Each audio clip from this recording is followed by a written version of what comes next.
안녕하세요. 종로학원 한월교육 교재연구소 임승열입니다. 반갑습니다.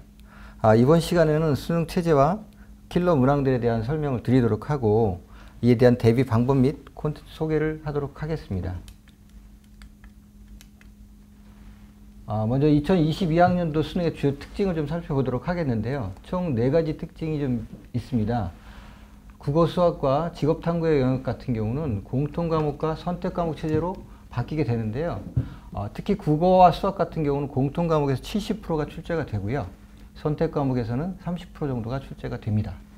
두 번째 특징으로는 계열 구분 없이 사탐과 가탐에서 계열 구분 없이 두 과목을 선택할 수 있게끔 되어 있습니다. 그래서 사탐에서 한 과목, 가탐에서 한 과목을 선택할 수가 있고요. 기존처럼 사탐에서 두 과목을 선택할 수가 있습니다. 또한 과탐에서도 두 과목을 선택할 수 있는 선택의 체제 폭이 좀 넓어졌습니다. 그리고 다음으로는 상대평가와 절대평가인데요. 기존의 국어, 수학, 탐구가 상대평가로 실시가 됐었는데 동일하게 상대평가로 실시가 되고요. 제2외국어 한문이 절대평가 영역으로 넘어갔습니다. 그래서 영어, 한국사, 제2외국어가 절대평가로 출제가 되고 있습니다.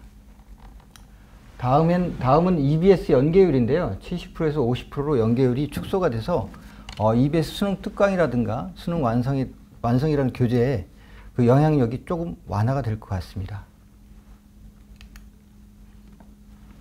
다음은 2022학년도 수능 체제에 대해서 각 교시별로 설명을 좀 드리도록 하겠습니다.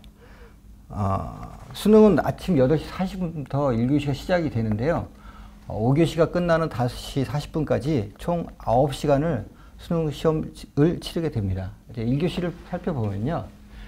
국어 영역이 총 45문항이 80분에 걸쳐서 시험을 실시하게 되고 수학 같은 경우는 30문항으로 100분이 주어집니다. 그리고 점심 식사를 하고 난 3교시에는 영어가 실시가 되는데요. 영어는 45문항 70분이 실시가 됩니다. 영어 같은 경우는 17문항의 듣기평가 문제가 있고요. 4교시는 필수 과목인 한국사를 필두로 해서 사탐에서 과탐에서 각각 한 과목, 아까 말씀드린 대로 자기가 좋아하는 과목에서 두 과목을 선택할 수 있게 됩니다. 그리고 5교시는 마지막으로 제2외국어 한문을 실시하게 되는데요. 30문항이고요. 40분에 걸쳐서 시험을 치르게 됩니다. 물론 제2외국어 같은 경우는 선택을 안 하는 학생들이 있기 때문에 시험은 조금 일찍 끝나는 학생들도 있습니다.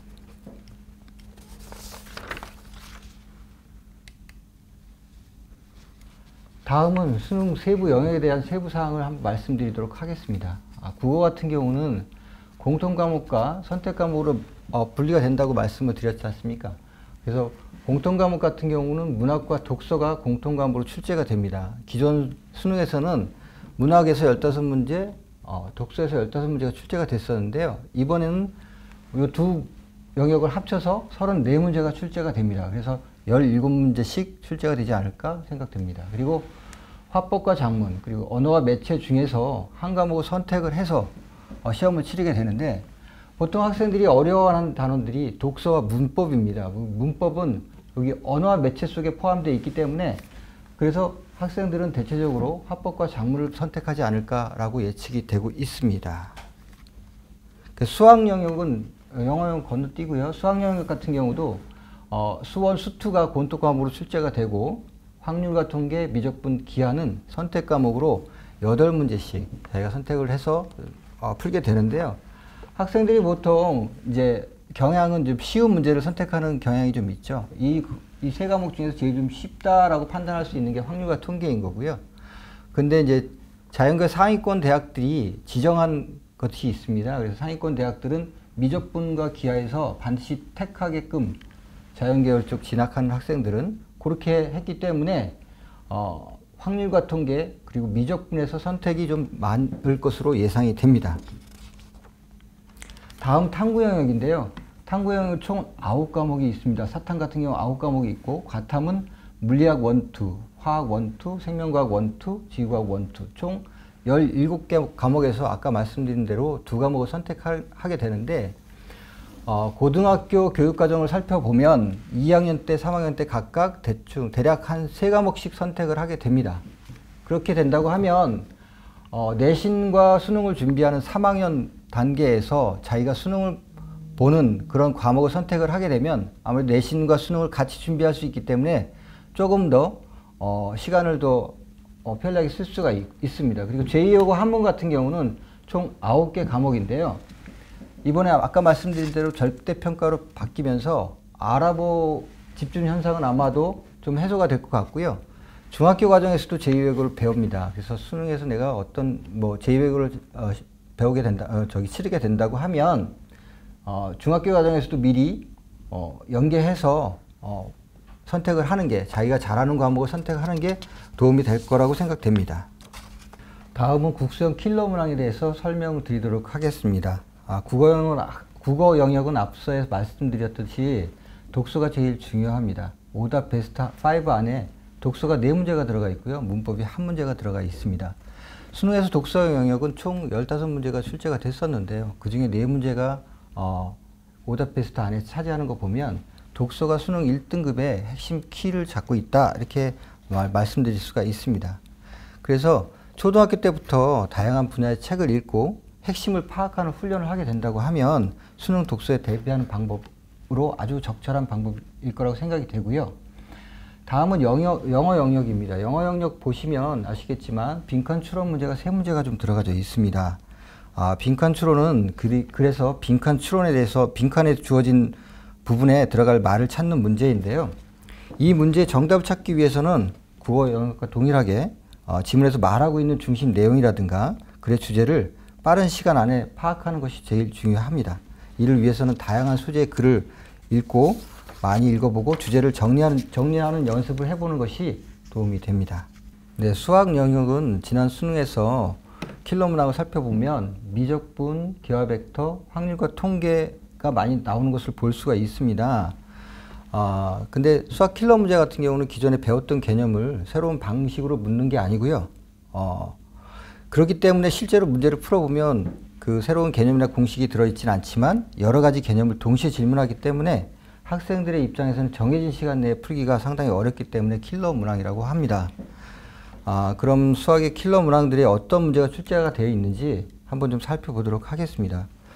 이 문제는 수학 나형 문제인데요. 확률과 통계 단원에서 출제가 되었습니다. 정답률을 보면 한 12.4% 정도 수준이죠. 내용에 대해서는 이 문제 같은 경우도 세 가지 개념이 지금 복합해서 문제를 푸는 키가 되는데 중복조합, 여사건의 확률, 그리고 조합이라는 각각의 다른 학년에서 배웠던 개념들을 도입해야만 문제를 풀 수 있는 그런 문제입니다. 자, 이런 문제들을 정복하기 위해서 어떤 훈련이 좀 필요할까요? 중학교 과정과 초등학교 과정에서 어떤 어려운 문제들이 있는지 한번 그것까지 살펴보고 말씀을 좀 드리도록 하겠습니다. 중학교 과정에서는 어떤 문제들이 학생들이 어려워할까요? 정답은 매년 3월에 실시하는 교육청 주관 고1 전국연합 학력평가에 있습니다. 자, 3월에 실시되기 때문에 출제 범위가 고등학교 과정은 배제가 되고 중학교 과정에서만 출제가 됩니다. 올해 시험 같은 경우는 코로나19로 인해서 정상적으로 시험이 실시되지 않았기 때문에 작년 시험을 분석해서 정답률이 낮게 나온 단원을 좀 파악해 봤습니다. 이 문제를 보면 중학교 2학년 2학기 단원이고요. 2학기에서 출제됐고요. 도형의 닮음과 피타고라스 정리해서 출제가 됐습니다. 정답률은 15% 정도 수준이었습니다. 보통 이제 오답 베스트 5를 살펴보니까요. 그 원의 성질, 도형의 닮음, 그리고 2차 함수 단원에서 출제된 문항들이 오답 베스트 5를 차지를 했고요. 초등과정 같은 경우는 경시대 문제들을 한번 좀 살펴봤습니다. 경시대에서 학생들이 어떤 문제들이 좀 어렵게 봤는지 이런 것들을 좀 살펴보면요. 초 6학년 도형 문제들이 상당히 좀 어렵게 학생들은 경시대임에도 불구하고 0.6%의 정답률을 좀 보였고요. 또 자료와 가능성 문제, KMC 인증시험 30일의 문제도 정답률 5.1%. 이 부분 같은 경우는 앞서 얘기했던 수능 문제에서 확률과 통계하고 연결되는 그런 문제이고요. 도형 같은 경우도 기하라든가 수능 쪽에서 그런 부분과 연결되는 그런 문제입니다. 저희 회사에서는요, 이런 문제들을 대비하기 위해서 학생들에게 프리미엄 맥스라는 책을 출시를 하였습니다. 그 프리미엄 맥스는요, 경시대 문제들을 영역별로 분리를 했습니다. 수와 연산, 도형 측정, 규칙성과 자유와 가능성. 그리고 중등 1학년에서 3학년까지는 수와 연산, 문자식 함수, 그리고 기하, 확률과 통계 이렇게 구분을 해서 저희가 책을 출판을 했고요. 특징을 보면 문항의 난이도, 정답률별로 문제를 배치를 했습니다. 그래서 내 수준에 맞게 차근차근 학습을 할 수 있고요. 쉬운 문제라 하더라도 그 문제를 틀리지 않게, 계산 실수가 나지 않게 문제를 풀어보는 연습을 하고 난 다음에 고난이도 문제들을 접근하는 방식으로 저희가 준비를 했습니다. 그리고 또 아까 말씀드린 것처럼 수능에서의 그 여러 가지 개념들이 혼합되어 있는 이런 문제들이 그런 문제들은 사고력을 요하는 문제들이거든요. 그런 문제들 같은 경우는 이렇게 사고력 수학 문제를 초등학교 때부터 연습을 하게 되면 그런 문제들을 충분히 좀 대비를 할 수 있고요. 그래서 상위권을 도전하는 학생들은 이러한 책들을 저희가 추천을 드립니다. 그리고 다음에 예비평가 문제도 있습니다. 그래서 우리 아이 중학교 학생들이라고 하면 우리 아이 실력이 어느 정도 수준이 되는지 한번 테스트를 해보고자 하는 학생들 같은 경우는 저희가 그 원점수별로 각각의 등급을 추정을 해드립니다. 그래서 몇 점 정도를 맞으면 1등급이다, 2등급이다 추정을 할 수 있으니까 우리 아이가 이 정도 수준에서 수능을 몇 등급을 맞을 수 있겠구나. 이건 단지 예측입니다. 예측이기 때문에 거기에 아주 몰입할 필요는 없지만 한번 테스트를 해보는 것도 의미가 있다라고 생각되어집니다. 네, 이상으로 콘텐츠 소개를 마치도록 하고요. 학부모님들께는 지금 그 문자로 저희가 이런 판매되는 책들이라든가 프로그램들이 문자로 URL 갔습니다. 그래서 URL 보시고 구입하고자 하는 부분들 택하셔서 구입을 하시면 댁으로 배송해 드리도록 하겠습니다. 네, 이상으로 마치겠습니다. 감사합니다.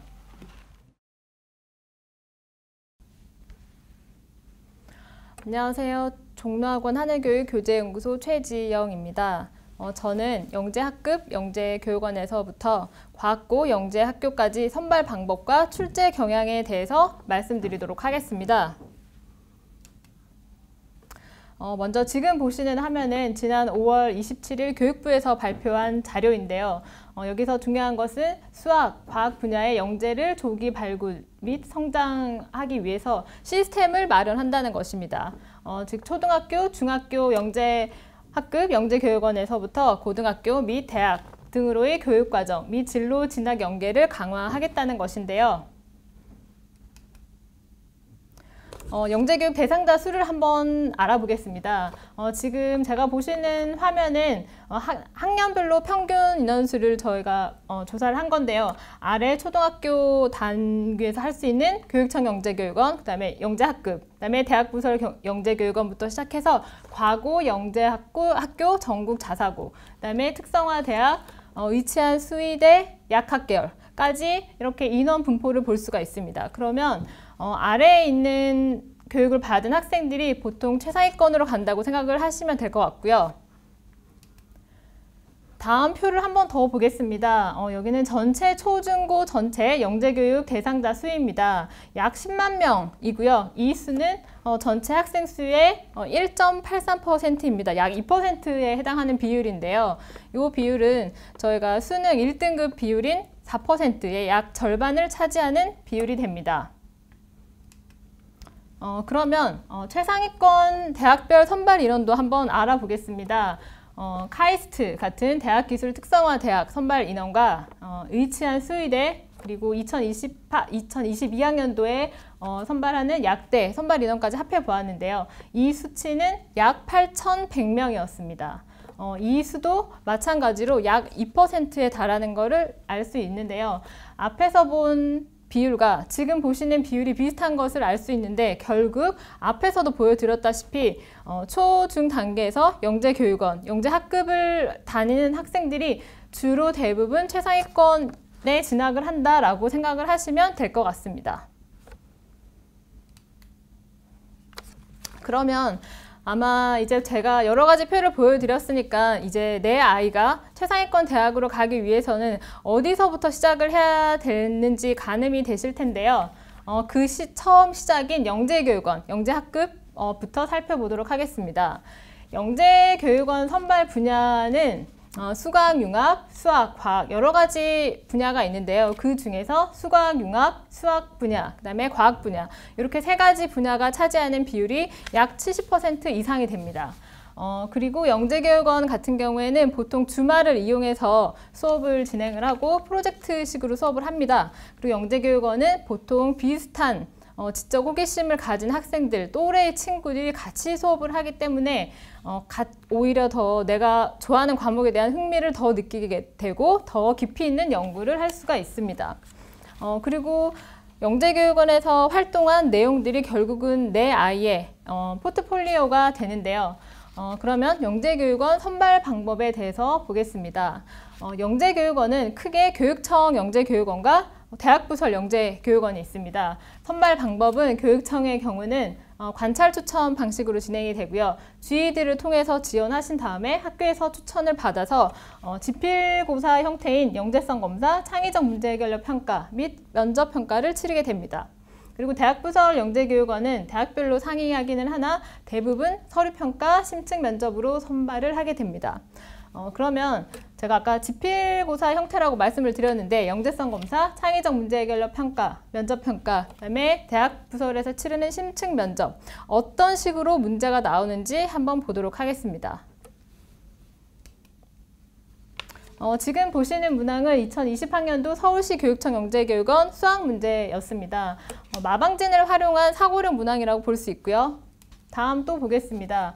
길이가 20인 모양자를 이용해서 문제를 푸는 이런 내용으로 구성이 되어 있는데 지금 보시는 것과 같이 영재교육원에서 출제되는 수학 문항의 경우는 대부분 이렇게 사고력 문항으로 출제가 되고 있습니다. 이런 사고력 문항 유형 같은 경우에는 학생들이 내가 사고력 문항을 경험을 해본지 유무가 굉장히 중요하다고 할 수 있는데요. 어렸을 때부터 이런 사고력 유형을 많이 접해본 학생이 아마 이런 시험에서도 유리하리라고 생각이 됩니다. 과학 문항도 한번 보겠습니다. 과학 같은 경우에는 교과 심화를 기본으로 한 창의성 문항이 주로 출제가 되는데요. 문제 한번 보겠습니다. 초등학교 3학년에 출제된 문항이었고요. 다음은 4학년에서 출제된 문항이었습니다. 와카오터를 활용한 이런 문항들이 출제가 되었고 그 다음에 영화죠. 스파이더맨과 앤트맨을 활용한 창의성 문항이 출제되기도 하였습니다. 그리고 지금 제가 보여드리는 실험 설계에 관련한 문항들은 제가 앞으로 설명해 드릴 영재학교 2단계, 3단계에서 자주 출제되는 실험 설계 유형의 문항입니다. 이런 문항들이 초등학교 단계에서는 어떻게 출제가 되는지 보시라고 보여드립니다. 네, 그래서 영재교육원에 우리 학생과 학부모님이 관심이 있으시다면 좀 제가 아까 미리 접해보는 걸 추천을 드렸는데요. 영재교육원 선발고사 대비 파이널 교재입니다. 저희 교재고요. 이 교재의 내용을 화면으로 보여드리니까 이런 문제를 좀 연습을 하면 우리 아이가 나중에 도움이 되겠다 하시면 될 것 같습니다. 문제 보겠습니다. 이런 문제들이 수록이 되어 있고 영재교육원 출제되었던 문항입니다. 이런 문제도 실험 설계하는 문제가 실제로 책에 있었고 출제된 문항이고요. 네, 그러면 다음은 영재학교입니다. 영재학교는 보통 2단계 전형은 5월에 시험을 치르게 되는데요. 지금 이번 연도 같은 경우에는 6월 14일 날 2단계 전형이 치러졌습니다. 그러면 간략하게 8개 영재학교에 대해서 출제 경향을 분석해 보도록 하겠습니다. 먼저 서울과고입니다. 서울과고의 경우 약 2년 전까지만 해도 고난도 경시형 문항이 주로 출제가 되었습니다. 그런데 최근에는 트렌드가 약간 융합 문항이 다수 출제되는 것으로 바뀌었는데요. 영역간 융합이라던가 수학 융합 문항들이 많이 출제가 되었습니다. 다음은 경기과고입니다. 경기과고의 경우는 경시형 사고력 문항들이 주로 출제가 됩니다. 그런데 요번 같은 경우에는 문항수는 줄어들었어요. 그런데 문항수가 줄어들면서 시간도 같이 30분이 줄어들었기 때문에 아이들은 시간 안배를 못해서 시간이 부족했다는 그런 평이 많았습니다. 다음은 한가영입니다. 한가영은 창의력, 상호력 문항, 그 다음에 실생활과 연계되는 창의융합형 문항이 주로 출제가 되는데요. 특히 이번 한가영 같은 경우에는 수학이 아주 심하게 난이도가 높았다는 평이 많았습니다. 다음은 세종예술영재학교와 인천예술영재학교입니다. 이 두 학교 같은 경우에는 예술영재학교로서 선생님들이 공동으로 문제를 출제해서 그동안은 시험을 쳤습니다. 작년 같은 경우에는 일부 문항을 공유를 했었는데요. 금년도부터는 아예 두 학교가 문제 출제 방향을 다르게 출제를 했습니다.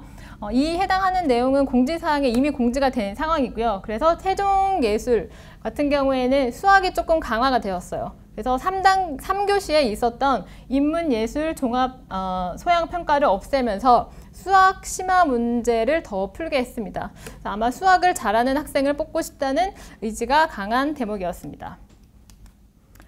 다음은 인천과학예술영재학교인데요. 아까 말씀드렸다시피 세종과 문항을 공유하지 않았고 기존대로 3교시에 인문예술 융합 소양평가를 치렀습니다. 대전과고와 광주과고는 전년과 비슷하게 출제가 되었고요. 대구과고는 작년과 조금 다르게 출제가 되었습니다. 전년도까지는 단답형, 객관식 문제가 다수였는데요.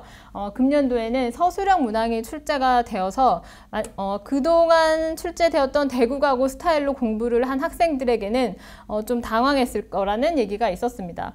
수학이 서술형이 4문제가 출제가 되었고요. 과학이 서술형이 8문제가 출제가 되었다고 합니다. 그러면 2단계, 8개 영재학교 2단계의 기출문항을 한번 보도록 하겠습니다. 경시형으로 출제되었던 문항이고요. 경기과고에서 출제된 사고력 유형의 문항입니다. 한가형에서 출제된 사고력 문항이고요. 그다음에 경기과고에서 출제된 문항입니다. 그다음에 세종과학예술영재학교에서 출제된 문항이고요. 대전과학고등학교에서 출제된 문항이고요. 이거는 서울과고에서 출제된 문항이었습니다. 그리고 경기과고에서 출제된 문항이었고요. 한가형에서 출제된 문항이었습니다. 다음으로는 과학고입니다. 과학고는 거의 서류, 면담, 소집 면접 형태로 진행이 되는데요. 소집 면접의 경우에는 수학, 과학, 문항에 적힌 질문지를 주고 문제 풀이할 시간을 줍니다. 일정 시간 준 다음에 내가 풀이한 방법을 면접관 앞에서 구술로 설명하는 방식으로 대부분 진행이 됩니다. 아래에 보시는 화면은 한성세종과학고등학교 소집 면접 문항이었습니다. 다음도 마찬가지로 한성세종과고 소집면접 문항이었습니다. 이러한 문항들이 출제가 영재학교 과학고에 출제가 되고 있고요. 그래서 저희 하늘교육에서는 이러한 문항들을 분석을 해서 대비 문제집을 발간을 하였습니다. 영재학교 대비 수학편, 과학편 교재인데요. 오른쪽에 보이시는 거는 저희 교재에 들어있는 문항들, 문항 유형들이고 왼쪽에 보이시는 거는 과학영재학교에서 출제된 문항 유형입니다. 문항 유형을 서로 비교해보고 이런 문항을 좀 연습을 하면 우리 아이에게 도움이 되겠다 하신 분들은 관심 있게 보시면 될 것 같습니다. 계속 보여드리겠습니다.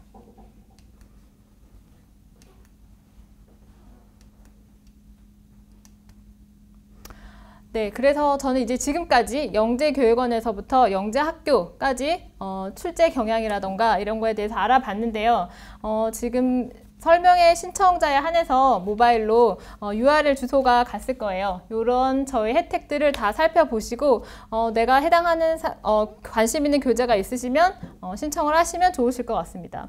첫 번째는 아까 제가 말씀드렸던 영재교육원 선발고사 대비 파이널 교재. 이거는 사고력 문항으로 구성이 되어 있고 이런 것들을 활용하시면 좋을 것 같고 오른쪽에 보이시는 거는 영재교육원 실전 대비 문제집인 게이트 교재입니다. 이런 교재도 있고요. 아까 바로 앞서서 소개해드린 과학고, 그 다음에 과학영재학교 대비 교재, 과학편, 수학편 교재가 있습니다. 그럼 마지막으로 온라인 설명회 신청자에 한해서 하늘교육 에듀올 1:1 방문 가외 10% 할인 혜택을 드리고 있습니다. 제가 말씀드린 이러한 혜택들을 다 받아보시면 좋을 것 같습니다. 그럼 제 설명은 여기서 마치도록 하겠습니다. 감사합니다. 자, 지금부터 온라인 설명회 시작하겠습니다. 저희가 어떤 강당이나 이런 데 설명회를 하다가 코로나19 상황으로서 저희가 좀 비상적으로 온라인으로서 어떤 지역별 설명회를 하는 것으로 지금 현재 진행을 하고 있습니다. 제가 지금 말씀드리는 자료는 여러분들이 이미 예약하신 어떤 카카오톡을 통해서 여러분 자료 제공이 되었습니다. 그래서 여러분들이 자료를 참고를 하시고 제가 자료 위주로서 중요한 부분만 좀 짧게 브리핑을 드리도록 하겠습니다. 먼저 여러분 3페이지 보시면은 고교 순호도 변화가 있습니다. 이미 통목고 자사고가 금년도 기준 초등학교 5학년부터는 일괄적으로 일반고로 전환된다라고 이미 발표를 했었죠.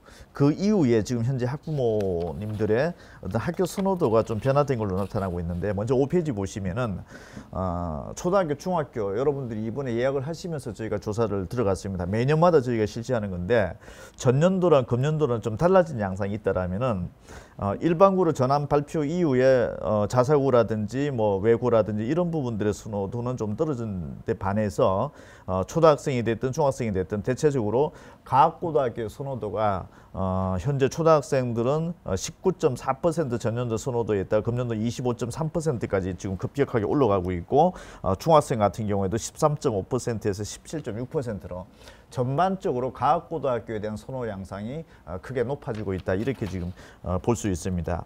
6페이지 보시면은 전체 선호도는 뭐 외대, 부고, 서울 과구 순서로 나타나고 있고, 7페이지 초등학교 같은 경우에는 서울과학고등학교가 가장 선호도가 높은 영재학교로 지금 현재 나타나고 있습니다.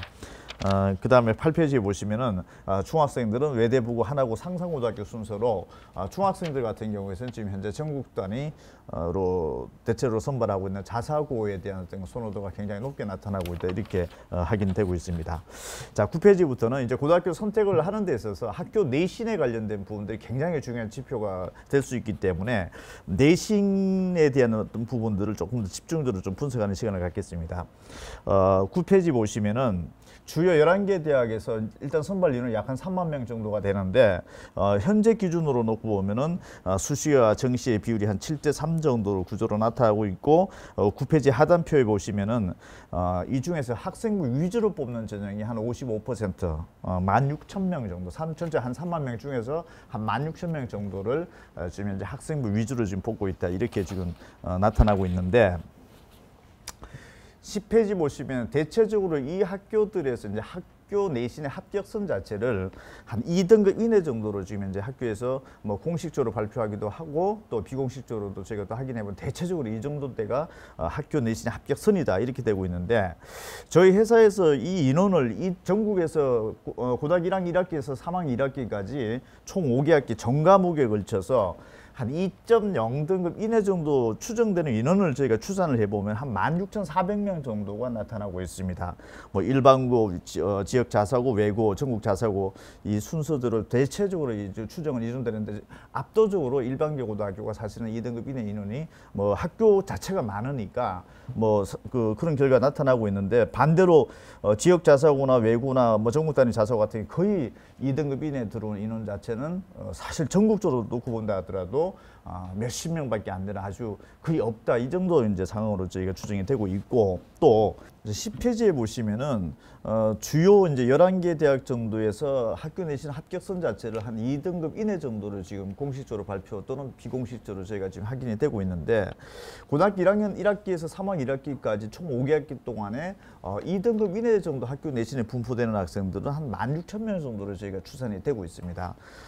일반고가 거의 압도적으로 거의 한 97% 학생들은 일반고 출신들이고, 나머지 청목고 자사고 학생들은 사실상 학교 내신이 2등급 이내 들어오는 학생들은 거의 없다. 그만큼 경쟁 구조도 세기 때문에 그 학생들이 어떤 그 학교 내신 따기 그만큼 어렵다는 얘기죠. 그러니까 다시 얘기하면은 전국에서 2등급 이내 정도, 주요 한 10개 대학 정도 갈 수 있는 학생들의 한 97% 정도는 일반고 학생들이 차지를 하고 있고, 학교 내신 상황으로 봤을 때는 나머지 특목고나 자사고라든지 이런 학교 학생들은 사실상 거의 없을 정도로 지금 추정이 되고 있다, 이런 상황이고, 그 다음에 또 내신은 2등급 안에 들어오는 학생들 중에서 수능 성적을 한번 살펴보면 전국에 한 16,000명 정도가 2등급 안에 들어오는데, 이 16,000명 중에서 수능 점수 자력으로, 수능 점수로 이 대학의 정시 지원에 또 합격할 가능성이 있는 학생들은 한 5,600명 정도로 추정이 되는 걸로 된다라고 하면은, 사실 16,000명의 2등급 이내 들어온 학생들 중에서 수능 성적으로 자력으로 갈 수 있는 학생들은 한 34% 정도, 나머지 거의 한 70% 정도 학생들은 사실 학교 내신만 따놓았지 수능 성적으로 저 대학을 갈 수 있을 정도의 수준대 학생들은 한 30%밖에 안 된다 이렇게 볼 수 있고 일반고로 또 따져보면은 한 33.0% 정도가 나타나고 있는 걸로 그러니까 내신은 돼 있는데 수능까지 동시에 충족된 학생들은 이 정도 나타나는 걸 지금 확인이 되고 있고 학교 내신은 2등급 안에 못 들어왔지만 벗어나지만 사실 3, 4, 5등급이지만은 수능 성적으로 놓고 봤을 때는 이 대학에 지원이 가능할 수 있는 것으로 추정되는 인원들은 한 6,800명 정도로 또 추산이 되고 있습니다. 그 다음 또 재수생들이 있죠. 재수생들 중에서 또 수능 점수로서 이 주요 한 10개 대학에 지원 가능한 학생들 한 9,600명. 그럼 전체적으로 놓고 봤을 때 11페이지 보면 중간 그 테이블 보면은 학교 내신만 갖춰진 학생들이 한 10,000명 정도. 그 다음에 내신과 수능 동시에 또 갖춰진 학생들이 한 5,600명 정도. 그 다음에 수능 성적만 또 갖춰진, 내신은 벗어났지만 수능 성적만 갖춰진 학생이 한 6,800명.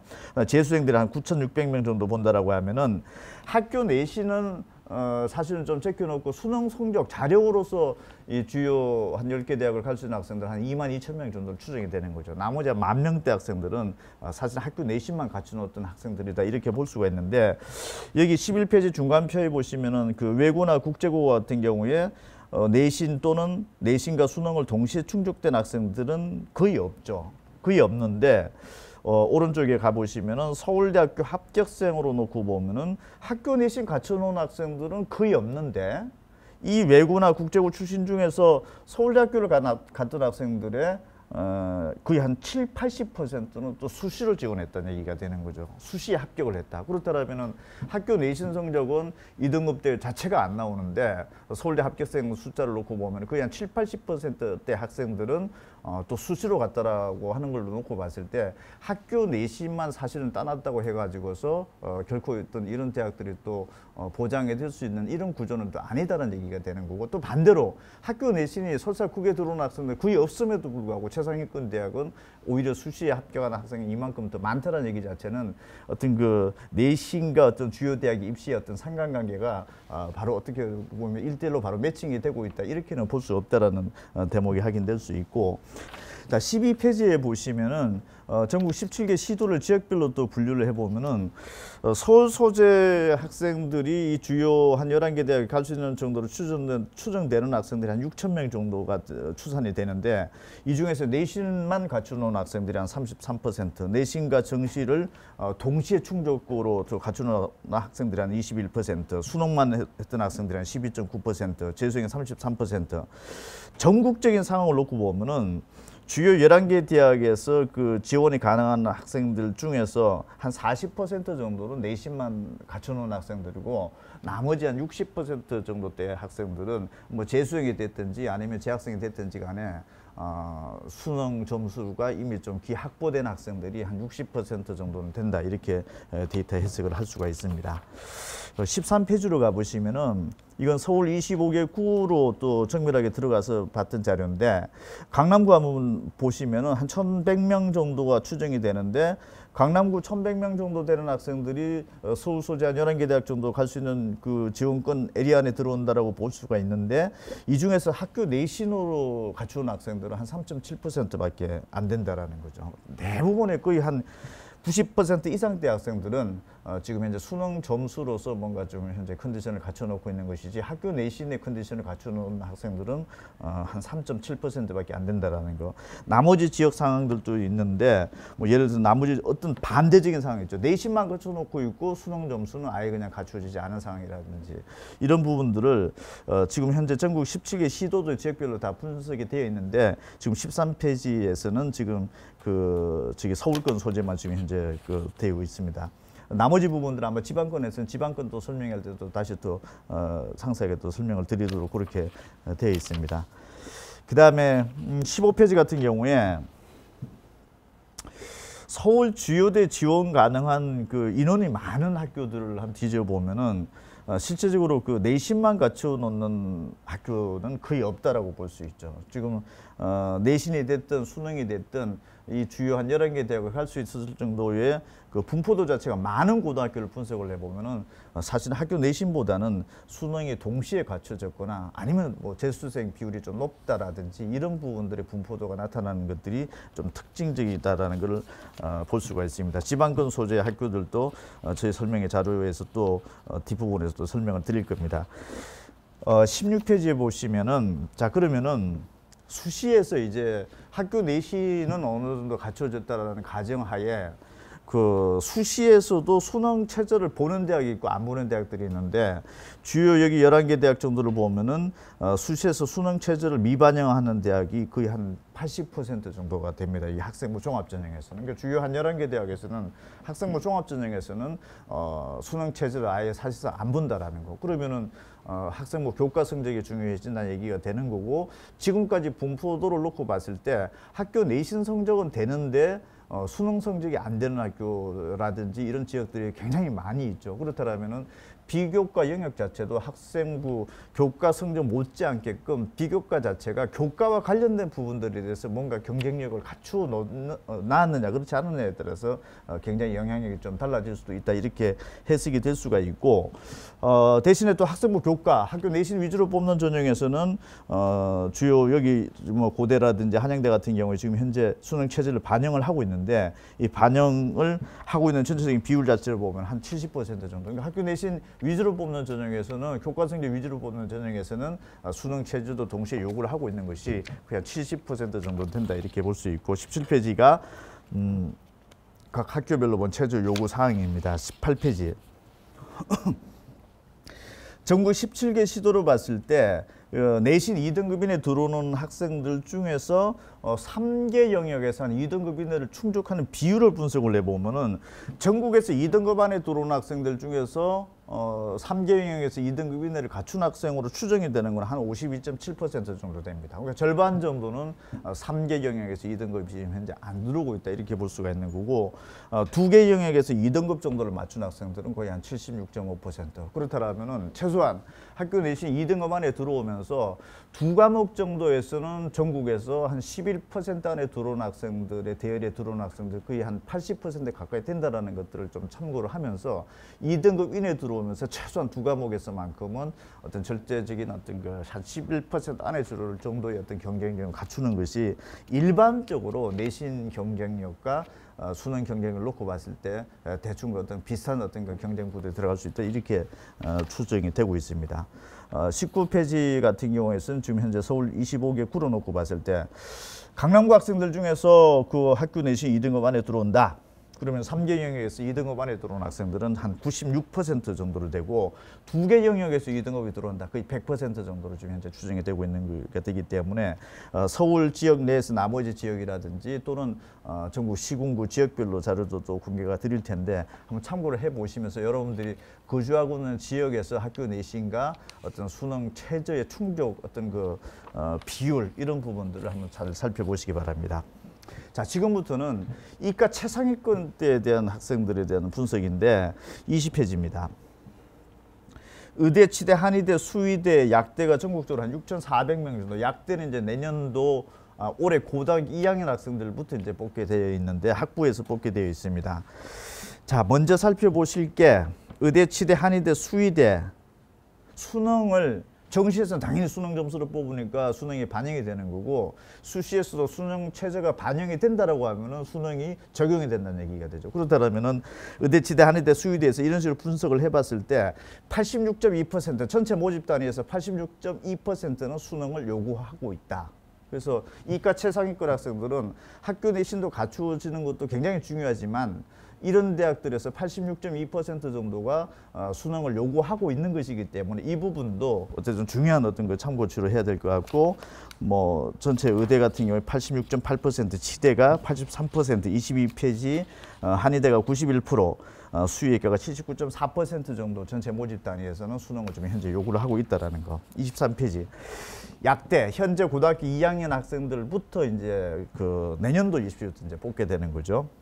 전국에서 1,583명을 뽑는다고 이미 발표를 했기 때문에 1,583명이다라고 하면 사실 이과 최상위권 학생들이 그쪽으로 많이 빠져나간다라고 봤을 때는 일반 대학에서 자연계 학과에서는 아무래도 합격선에 대한 어떤 상당히 큰 영향력을 좀 미칠 수도 있는 부분이다 이렇게 볼 수가 있는데 2008학년도부터 약학 전문대학원 체제로 이제 바뀌어졌었는데 그 전에 이미 대학이 있었던 데가 23페이지 하단에 보면 왼쪽 편에 그 대학은 이미 그 이전부터도 고교 졸업생들을 뽑았던 게 있었었고, 신설약대 같은 연세대라든지 뭐 가천대 이런 대학들은 새롭게 만들어졌습니다. 그 전문대학원 체제에서. 그러니까 이 학교들은 지금까지는 서열을 매겨본 적이 없는 거죠. 고등학교 졸업생들을 통해서 왼쪽에 표에 있는 거는 예전에 서열이 매겨져 봤던 경험이 있는 거고, 지금 새롭게 만들어진 대학들은 사실은 고교 졸업생을 처음으로 뽑는 거기 때문에 순서가 어떻게 될지 굉장히 이제 중요한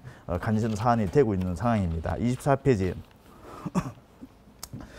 자, 세계 대학 순위, QS 세계 대학 순위에서 약대 발표한 거 보면 서울대, 성대, 고대, 경희대, 한양대, 연세대 순서대로 현재 잡혀졌다는 게 나오고 있고, 아무래도 이게 내년도부터는 학교 서열을 어떤 그 우수한 학생들이 얼마만큼 어느 대학에 가는지에 있어서 중요한 어떤 그 영향을 미칠 수 있는 지표일 것 같아서 저희가 뽑아봤고, 밑에 부분들은 의학 관련 쪽에서는 서울대, 성대, 연대, 고대, 한양대, 경희대 이런 순서대로 되어 있습니다. 25페이지. 저희 회사에서 현재 예상 순위를 뽑아본 겁니다. 자, 약대는 그 대학에서 의대가 있는지 없는지, 뭐 병원 관계 어떻게 되는 여러 가지 어떤 변수들이 복합적으로 이제 작용을 할 텐데, 내년도부터는 이게 이제 본격적으로 저희도 나올 텐데, 현재 저희 회사에서 추정을 해본다라면 25페이지 정도의 약대가 순서로 현재 설정되지 않을까라는 추정은 일단 해봅니다. 근데 현재 고등학교 2학년 학생들 또는 금년도 고3 학생들 중에서 굳이 재수를 해서라도 이런 어떤 의학 관련 쪽에 가고자 하는 학생들은 앞으로 이런 순위 자체가 굉장히 중요한 관심 지표가 될 것도 같습니다. 26페이지. 이런 이과 최상위권들이 의대 치대 정도를 목표로 한다라고 하면은 주요 대학에서 합격선 자체가 지금 1.5등급 이내 정도 들어와 줘야 된다. 아까 주요 10개 대학에서는 한 2등급 이내 정도 들어오는 걸로 추산이 됐었는데, 이과 최상위권들은 1.5등급 정도를 지금 현재 그 발표를 좀 하고 있고, 또 추정도 그렇게 하고 있는데, 전체적으로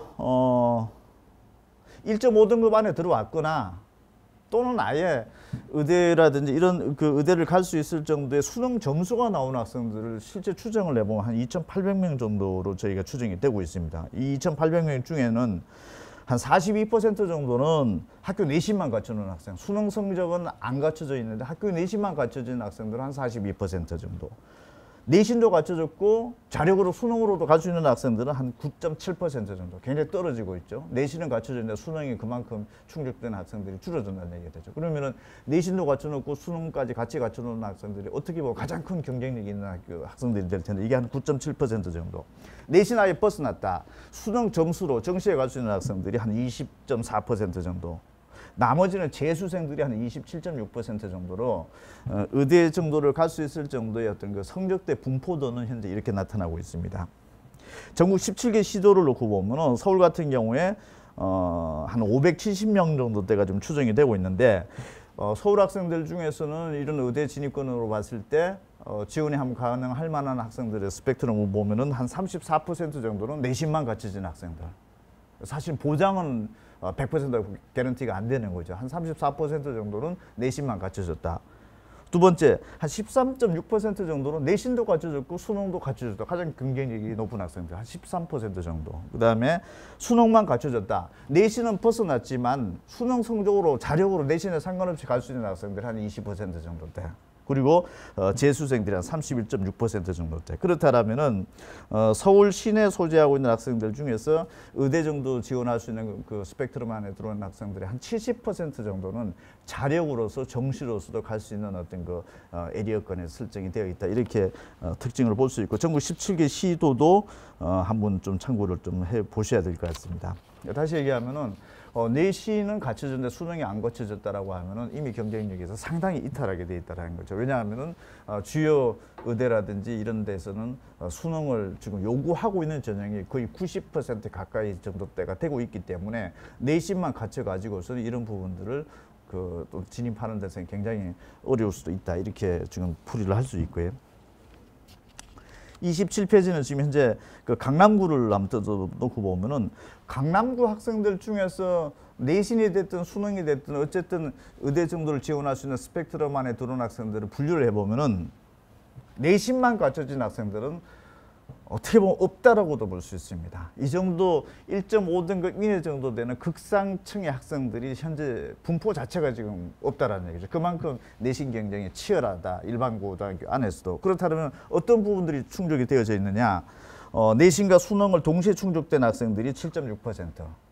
내신 아예 1.5등급을 벗어난 학생들 중에서 자력으로 정시로 지원 가능권 안에 들어온 학생들이 한 절반 정도인 47.3% 정도. 나머지 학생들은 한 44.3% 정도가 재수생 이런 쪽으로 지금 현재 분류가 되어 있기 때문에 강남권 정도 살고 있는 학생들 중에서 의대 정도를 목표로 한다라고 하면 사실은 내신을 가지고서 어떤 그 경쟁력을 갖추고 있는 것은 현재 분포도의 통계적으로 봤을 때는 굉장히 희박하다 이렇게 해석이 될 수 있는 부분들이고 또 반대적으로 강남구 안에 나머지 어떤 지역에서는 반대 현상들이 돼 있는 거죠. 학교 내신은 충분히 갖춰져 있는데 수능 자체가 사실상은 어떤 때 보면은 거의 뭐 전혀 갖춰지지 않는 구들도 상당수가 나타나게 되어 있고 내신은 갖춰져 있는데 수능 점수가 안 갖춰져 있다라고 하면 이미 수능을 요구하는 전형이 자체가 지금 80% 넘기 때문에 이미 합격권에서는 한 80% 정도는 이미 이탈을 해 있다 이렇게 볼 수 있는 대목들인 거죠. 그 28페이지 보면은 의대 정도 내신이 됐든 수능이 됐든 어떤 의대 정도를 지원한 가능권 안에 내신으로 한 1.5등급 이내 수능 점수로 보면은 정시에 지원 가능한 학교 숫자가 좀 많이 나온 학생 비율로 놓고 보면은 주요 상위권 고등학교들에서는 보면은 내신만 갖춰놓은 학생들은 거의 없다 이렇게 또 보는 통계입니다. 그 29페이지. 자, 내신은 1.5등급 안에 들어오는데 의대에서는 수능 최저학력 기준을 지금 현재 요구를 하고 있는데 대체적으로 4개 등급하면 한 5 정도를 맞춰야 될 수 있는 어떤 수능 최저 등급을 적용을 시켜보면은 서울 학생들 중에서 내신은 1.5등급 안에 들어온다. 수시에서 수능 최저를 갖춘 학생들은 27.7%밖에 안 된다라는 거. 내신은 갖춰져 있는데 나머지 한 70% 정도는 수능 때문에 아예 원서 자체가 낸다 하더라도 합격의 가능성이 굉장히 희박할 수 있다 이렇게 볼 수 있고 전국적으로 놓고 봤을 때 내신 1.5등급 안에 들어오면서 수능 최저를 갖춘 학생들은 18.1%. 거의 82% 정도 가까운 학생들은 사실은 내신만 그냥 갖춰져 있고 나머지 부분들은 수능 때문에 상당히 그 진입이 좀 어렵다 이런 구조로 좀 해석을 할 수가 있습니다. 30페이지.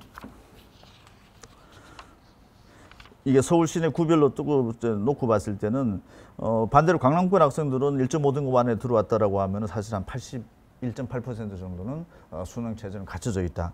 그렇지 않은 동네들 보면 아예 0%대까지 나타나기도 하고 있는데 어쨌든 내신과 어떤 수능의 어떤 밸런스 자체가 굉장히 극단적으로 지금 현재 분포되어 있는 것이 내신 최상위권 1.5등급 이내이면서 의대 정도에서 수능 최저를 요구하는 것들을 한번 상관관계를 분석을 해보면 거의 극단적인 수치가 지금 현재 나타나고 있기 때문에 이런 어떤 대학을 목표로 하는 학생들은 고등학교 선택을 하는 데 있어서 굉장히 참고치를 해봐야 될 테고 고교 진학 이후에도 어떤 학습 플랜을 짜야 될지는 굉장히 중요한 지표가 될 수도 있습니다.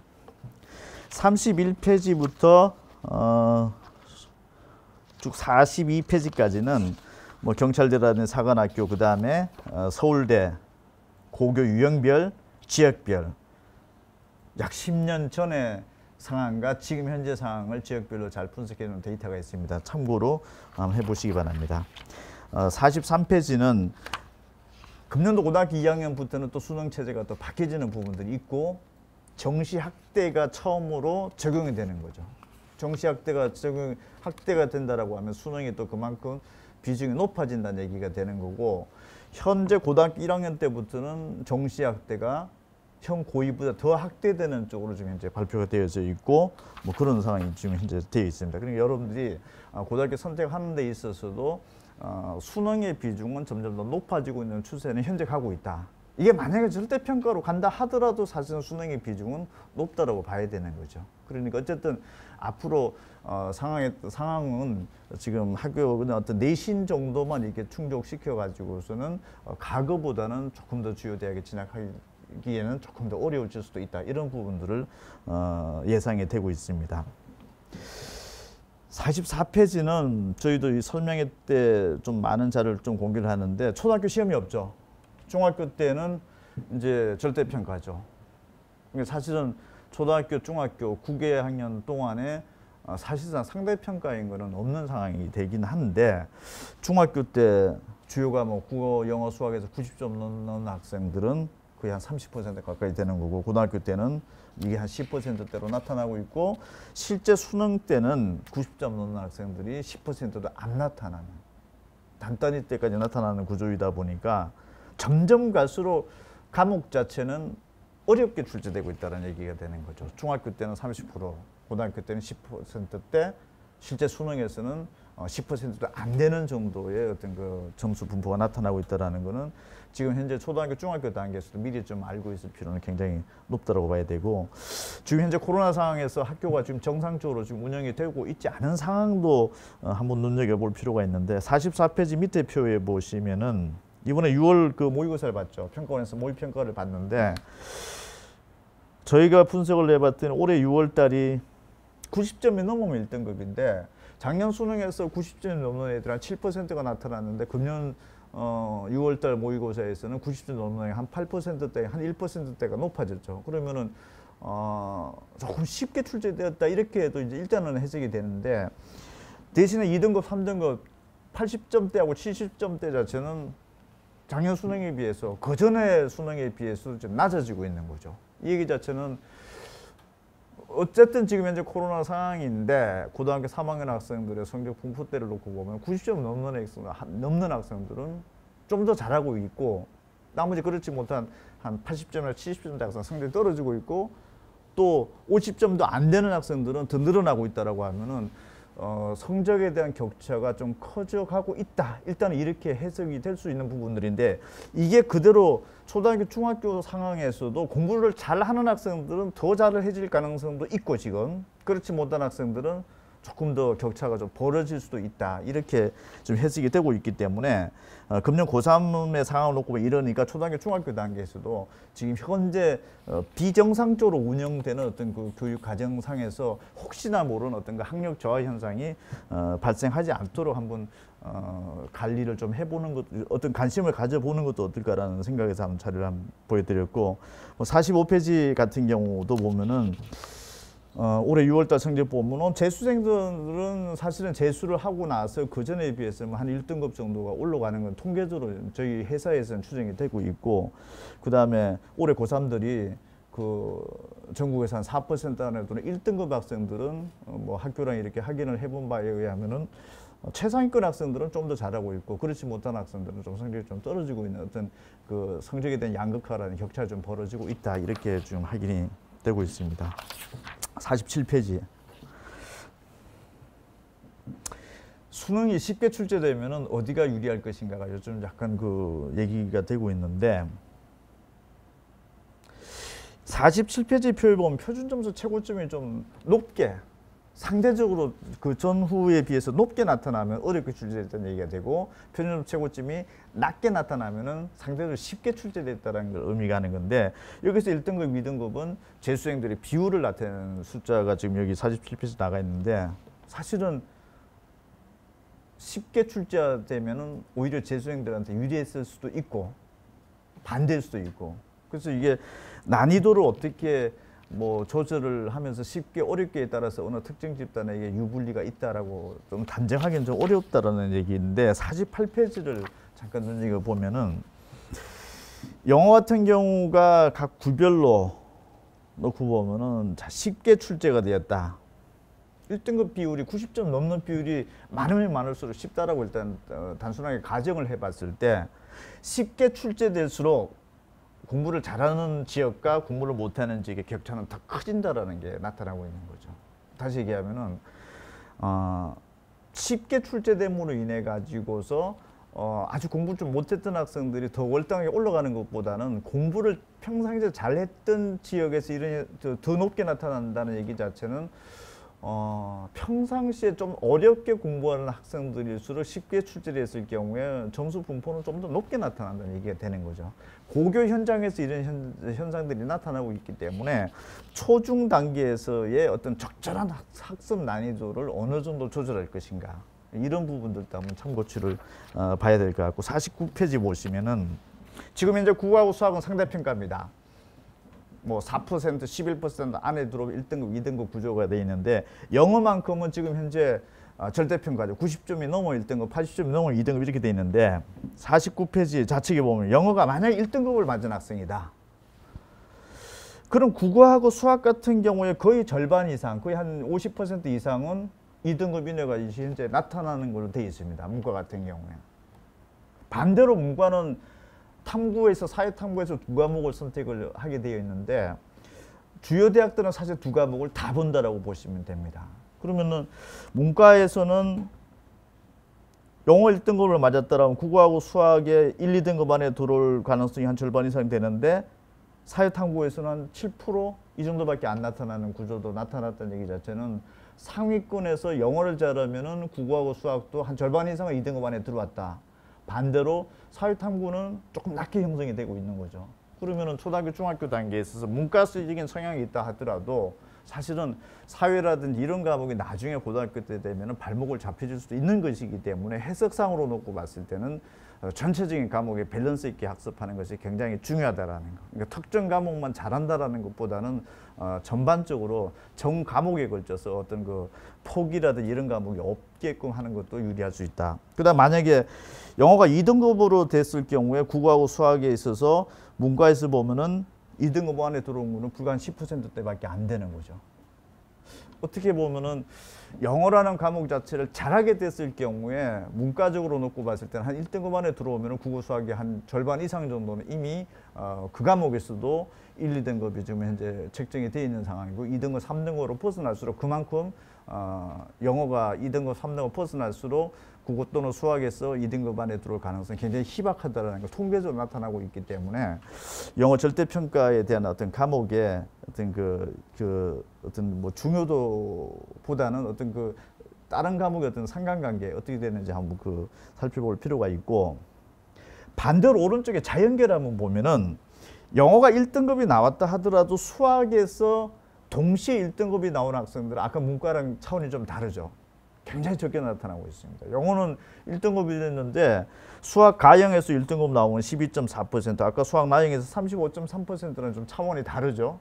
그러니까 이과 성향의 학생들만큼은 영어가 어느 정도 됐다 하더라도 수학이 바로 직결되고 있다 이렇게 볼 수 없는 중요한 대목이기도 한 것 같고 그다음에 과학 탐구 과목도 더 수학보다 오히려 좀 더 떨어지는 현상도 좀 벌어지고 있는 거죠. 그러면은 이과 상위권 학생들은 영어가 됐다 하더라도 문제가 될 수 있는 과목은 수학 부분에 문제가 될 수도 있고 특히 탐구는 수학보다 더 심각한 경우일 수도 생길 수 있다는 거죠. 그러니까 초등학교, 중학교 단계에서 일단은 수학 과목도 중요하다는 것도 있지만은 과학 과목에 있어서도 이 부분들이 뭐 지금 흥미를 좀 잃어버린다라든지 이런 데서 좀 주요 과목이 아닌 것으로 생각을 했을 때는 이과 최상위권으로 가는 것은 상당히 좀 멀어질 수도 있다. 이런 부분들을 그 숫자로 확인할 수 있습니다. 그 다음에 50페이지 뭐 전국 단위 자사고에서 뭐 영어가 1등급 냈을 때 나머지 과목들이 어떤 상관관계 이렇게 볼 수 있고 53페이지 제가 잠깐 끝으로 보여드리고 제 시간 끝내겠습니다. 중학생인데 지금 현재 중학교 단원이 다 끝나고 고등학교 과정을 지금 현재 공부를 하는 학생들을 별도로 표본으로 저희가 한 174명을 조사를 한번 해봤습니다. 그랬을 때 고등학교 1학년 3월 달에 고교 진학 후에 전국 모의고사를 보게 되는데 이 수학시험지를 한번 특정해 정도 데이터를 해가지고서 풀어보게 해봤습니다. 그 시험 범위는 고등학교 1학년 3월 달에 보는 전국 모의고사 시험 자체는 중학교 과정을 평가하고 있기 때문에 중학교 과정을 끝냈다라고 가정하고 이미 고등학교 과정을 공부하는 학생들한테 이미 시험 범위는 끝냈던 거가 되는 거죠. 풀게 해봤을 때 3등급 이하 때가 거의 76%대가 나타나고 있다는 거. 이 얘기는 뭐냐면은 진도가 무작정 뭐 중학교 단계에서 이미 고등학교 단계를 이미 돌파를 하고 있다. 이런 부분들이 어느 정도 지금 학력 측정이 정확하게 되지 않은 상태에서 그냥 혼자만 좋아할 수도 있다는 얘기가 되는 거죠. 지금 3, 4, 5등급 대 정도가 거의 한 80% 가까이 나타났다는 얘기 자체는 사실은 무늬만 고등학교 과정을 지금 현재 공부를 하고 있지 실질적인 수준으로 놓고 봤을 때는 중학교 과정에 대해서도 충분한 어떤 그 학습 상태가 되지 않은 상황에서도 볼 수 있다. 이렇게 해석이 되는 부분들이기 때문에 이 부분은 초등학교, 중학교 단계에서도 그냥 어떤 진도 위주라기보다는 현재 어떤 정확하게 그 수준에 대한 어떤 심화라 이런 부분들이 제대로 돼 있는지 안 돼 있는지 이런 부분들을 한번 판단을 해보면서 나가는 것이 굉장히 중요하다. 이렇게 볼 수 있는 통계 자료입니다. 그래서 아마 저희 교재연구소에서 오늘 설명에 지금 그 예약하신 분들한테 무슨 그 시험을 볼 수 있게끔 그런 측정 테스트지도 아마 지금 그 준비된 걸로 알고 있는데 그런 것들도 한번 참고를 한번 해보시기 바랍니다. 자, 제가 전반적으로 여러분들이 어떤 그 고등학교를 어떤 판단하는 데 있어서 좀 그 중요한 지표로서 생각해야 될 부분들을 좀 잘 좀 말씀을 드렸고 전국 지역별로 어떤 입시 정보라 이런 부분들도 계속적으로 이어가도록 하겠습니다. 자료집이 충분히 나가 있고 그리고 또 중요한 부분 제가 브리핑을 드렸으니까 좋은 정보 되셨으면 좋겠습니다. 고맙습니다. 네, 안녕하십니까. 종로학원 하늘교육 입시분석실의 백승일 부장입니다. 1부에 이어 제가 좀 이 시간에는 지역에 있는 자료들을 설명해 드리도록 하겠습니다. 1부에서는 전체적인 입시의 큰 틀을 설명해 주셨다면 지금 저는 이 지역에 있는 특징적인 부분들만 좀 짚어드리려고 합니다. 제가 지금 말씀드릴 지역은 청주시와 충북 인근 지역들입니다. 그래서 확인해 보시면 되실 거고 가장 먼저 확인할 자료가 그 전에 이 자료는 저희가 그 카톡으로 안내드리는 자료들이 있을 겁니다. 1부에 있는 자료집과 2부에 있는 지역 자료가 있는데 2부에 있는 지역 자료들을 좀 확인하시면 되실 것 같고요. 그 각 제목마다 1부에 있는 자료집이 어디 페이지에 소속되어 있는 내용인지를 연계해 놨으니까 그걸 보시고 이 내용과 그때 일부 연사님께서 말씀하신 부분과 이 지역에 있는 자료를 한번 비교해 보시면 괜찮으실 것 같습니다. 자, 먼저 일부에서 수시 내신과 그다음에 정시의 자력으로 들어갈 수 있는 학생들의 인원들을 좀 비교해 드렸었는데요. 이 얘기는 사실 얘기하자면 우리가 지금 초중 단계에서 주요대를 진입할 수 있는 것들을 좀 감안을 하고 고등학교를 선택을 해야 되는데요. 수시에서는 주요대를 진입할 수 있는 내신 등급에 대한 최전 기준은 한 2.0등급 이내로 좀 추정하시면 되실 것 같고요. 정시에서 주요대 기능, 정시 같은 경우는 수능으로 시험을 보고 들어가는 거기 때문에 주요대에서 어느 정도 우리 지역 사람들이 들어오고 있는지를 좀 체크를 해주시면 좋으실 것 같고요. 그나마 또 하나 이 지역이 내신 위주의 지역인지 수능 위주의 지역인지도 좀 체크를 해보시는 것도 괜찮으실 것 같습니다. 먼저 나눠드린 자료의 1페이지에 보시면 일반고 기준 2등급 이내 또는 주요대 정시 지정한 인원 비교 분석해갖고 자료집에 일부 자료집에 12에서 15페이지에 해당하는 내용인데요. 먼저 충북 지역 좀 잘 살펴보면요. 청주시 같은 경우는 이제 전체 주요대에 들어오는 인원이 어떻게 표를 보시면 되냐면 내신만 지금 가지고 주요대를 고민해 볼 수 있는 사람이 한 163명. 그다음에 내신도 되고 수능도 되는 인원이 한 86명. 수능만 가능한 인원이 94명. 그래서 전체적으로 재수생 101명 같은 재수생 같은 경우는 거의 수능으로만 들어갈 수 있겠죠. 그래서 445명으로 충북 지역 재수생이 가장 많습니다. 다시 한번 말씀을 드리자면 수시에서는 내신으로 학생부 전형 위주가 많기 때문에 내신으로 합격할 가능성이 굉장히 높기 때문에 그 내신을 관리를 굉장히 신경을 써야 됩니다. 근데 내신 어느 정도 관리해야 되나 2.0등급 안에까지는 좀 관리를 해주셔야 되는데 문제는 뭐냐면 학생부 내신만은 가지고는 판단을 할 수가 없습니다. 그 비교과 활동이나 또한 기타 등 면접 어떤 들의 선발 요소들이 좀 영향력을 미치기 때문에 내신만을 가지고 한다는 건 조금 위태스러울 수 있습니다. 그래서 자기가 주요대를 진입하고 싶다라고 생각을 한다면 좀 안정한 잔치가 필요하겠죠. 그게 바로 수능입니다. 수능 같은 경우는 정시 성적으로 끊기 때문에 수능 성적을 만들어 놓으시면 그 성적에서 주요대 안에서 진행할 수가 있는 상황이거든요. 문제는 생각을 해보면 수능을 먼저 만들어 놓으신 다음에 내신 등급을 따로 놓으시는 게 좀 더 유리하실 수 있다는 판단입니다. 근데 또 하나 뭐냐면 수능이 되면 정시 수능 성적 수능생이 주요대까지 진입까지 된다고 한다면 수시에서는 굳이 주요대 밑에 있는 학교들을 쓸 필요가 없습니다. 주요대 위로 다 수시의 원서 접수를 해야 되기 때문에 결론적으로 수능이 어느 정도 주요대권에 들어왔다라고 하면 이 친구들은 주요대에 안정적으로 들어올 수 있다라는 것을 판단하시면 되시는데 청주시 같은 경우는 그런 인원이 한 86명, 94명 해서 한 170명 정도가 되죠. 180명 정도 나오는 건데 내신만 갖고 있는 한은 164명, 그러니까 절반 정도 되고 있습니다. 그러니까 180명 정도는 그래도 주요대 자력을 갖고 있지만 이 164명은 앞으로 어떤 것을 준비해야 될 건지에 대한 부분들을 좀 고민을 할 필요가 있을 것 같습니다. 다른 지역을 좀 보겠습니다. 단양군, 음성군, 보은군 같은 경우는 수능으로 지금 뭔가 주요대를 진입할 수 있는 인원이 자체가 없습니다. 결론적으로 이 친구는 내신을 가지고만 움직여야 되는데 내신을 가지고 움직인다고 생각을 해보면 굉장히 위태스러울 수 있는, 그래서 만약에 교과 전형 위주로만, 교과 성적이 높다고 하면 교과 전형 위주로만 지원을 가능해야 되는데 그렇게 교과 전형 위주로 가능하다 보면 문제가 하나 걸리는 게 차후에 또 말씀드렸지만 수능 최저학력 기준이라는 게 걸려 있습니다. 그래서 수능 최저학력 기준 때문에 교과 전형에 넣다라 하더라도 수능 최저학력 기준이 없는 교과 전형을 넣는 부분밖에 생각 안 나는데 그런 지역에 있는 그런 학교들은 대부분 다 지방권에 있는 학교들일 수밖에 없는 구조입니다. 그래서 만약에 저희 주요대를 진입하고 싶다라고 생각하시면 내신과 수능을 균형 있게 준비하시는 게 가장 유리할 거라고 생각을 합니다. 자, 다음 페이지를 넘기겠습니다. 다음 페이지는 이제 그 충북적에서도 같은 지역에 안에서도 뭐 지역 간의 차이가 있을 수는 있겠지만 그 지역 안에서도 또 고등학교의 차이가 있습니다. 어떤 고등학교에 진학하냐. 여러분은 최종적으로 고등학교 선택하는 부분이기 때문에 내가 어떤 고등학교를 가는 게 좋은가 유리한가라는 부분들이 있습니다. 대부분 학부모님들은 내가 내신 따기 위한, 내신을 잘 따놓으면 수시가 많이 뽑으니까 내신 잘 따기 위한 학교를 가는 게 좀 유리하지 않겠느냐라는 어떤 얘기도 있으신 것 같은데 아까도 제가 앞에서 말씀드렸다시피 내신만 가지고는 어떻게 움직일 수 있는 것이 그렇게 포기가 없습니다. 내신과 정시가 같이 움직이는데 어떤 학교들이 어떤 특징들을 갖고 있는지를 좀 체크를 해보는 게 가장 중요한데요. 일단 저희가 주요대 자원이 많은 순으로 고등학교를 내려줬습니다. 그래서 A고 같은 경우는 68명, B고가 58명, CD고 쭉 해서 순서대로 A, B, CD고가 나가는데요. 일단 A고를 잠깐 보겠습니다. A고는 68명, 주요대 인원이 많죠. 대신에 내신만 내미는 학교들은 없습니다. 이상하다. 2.0 아닌 내신이 없다.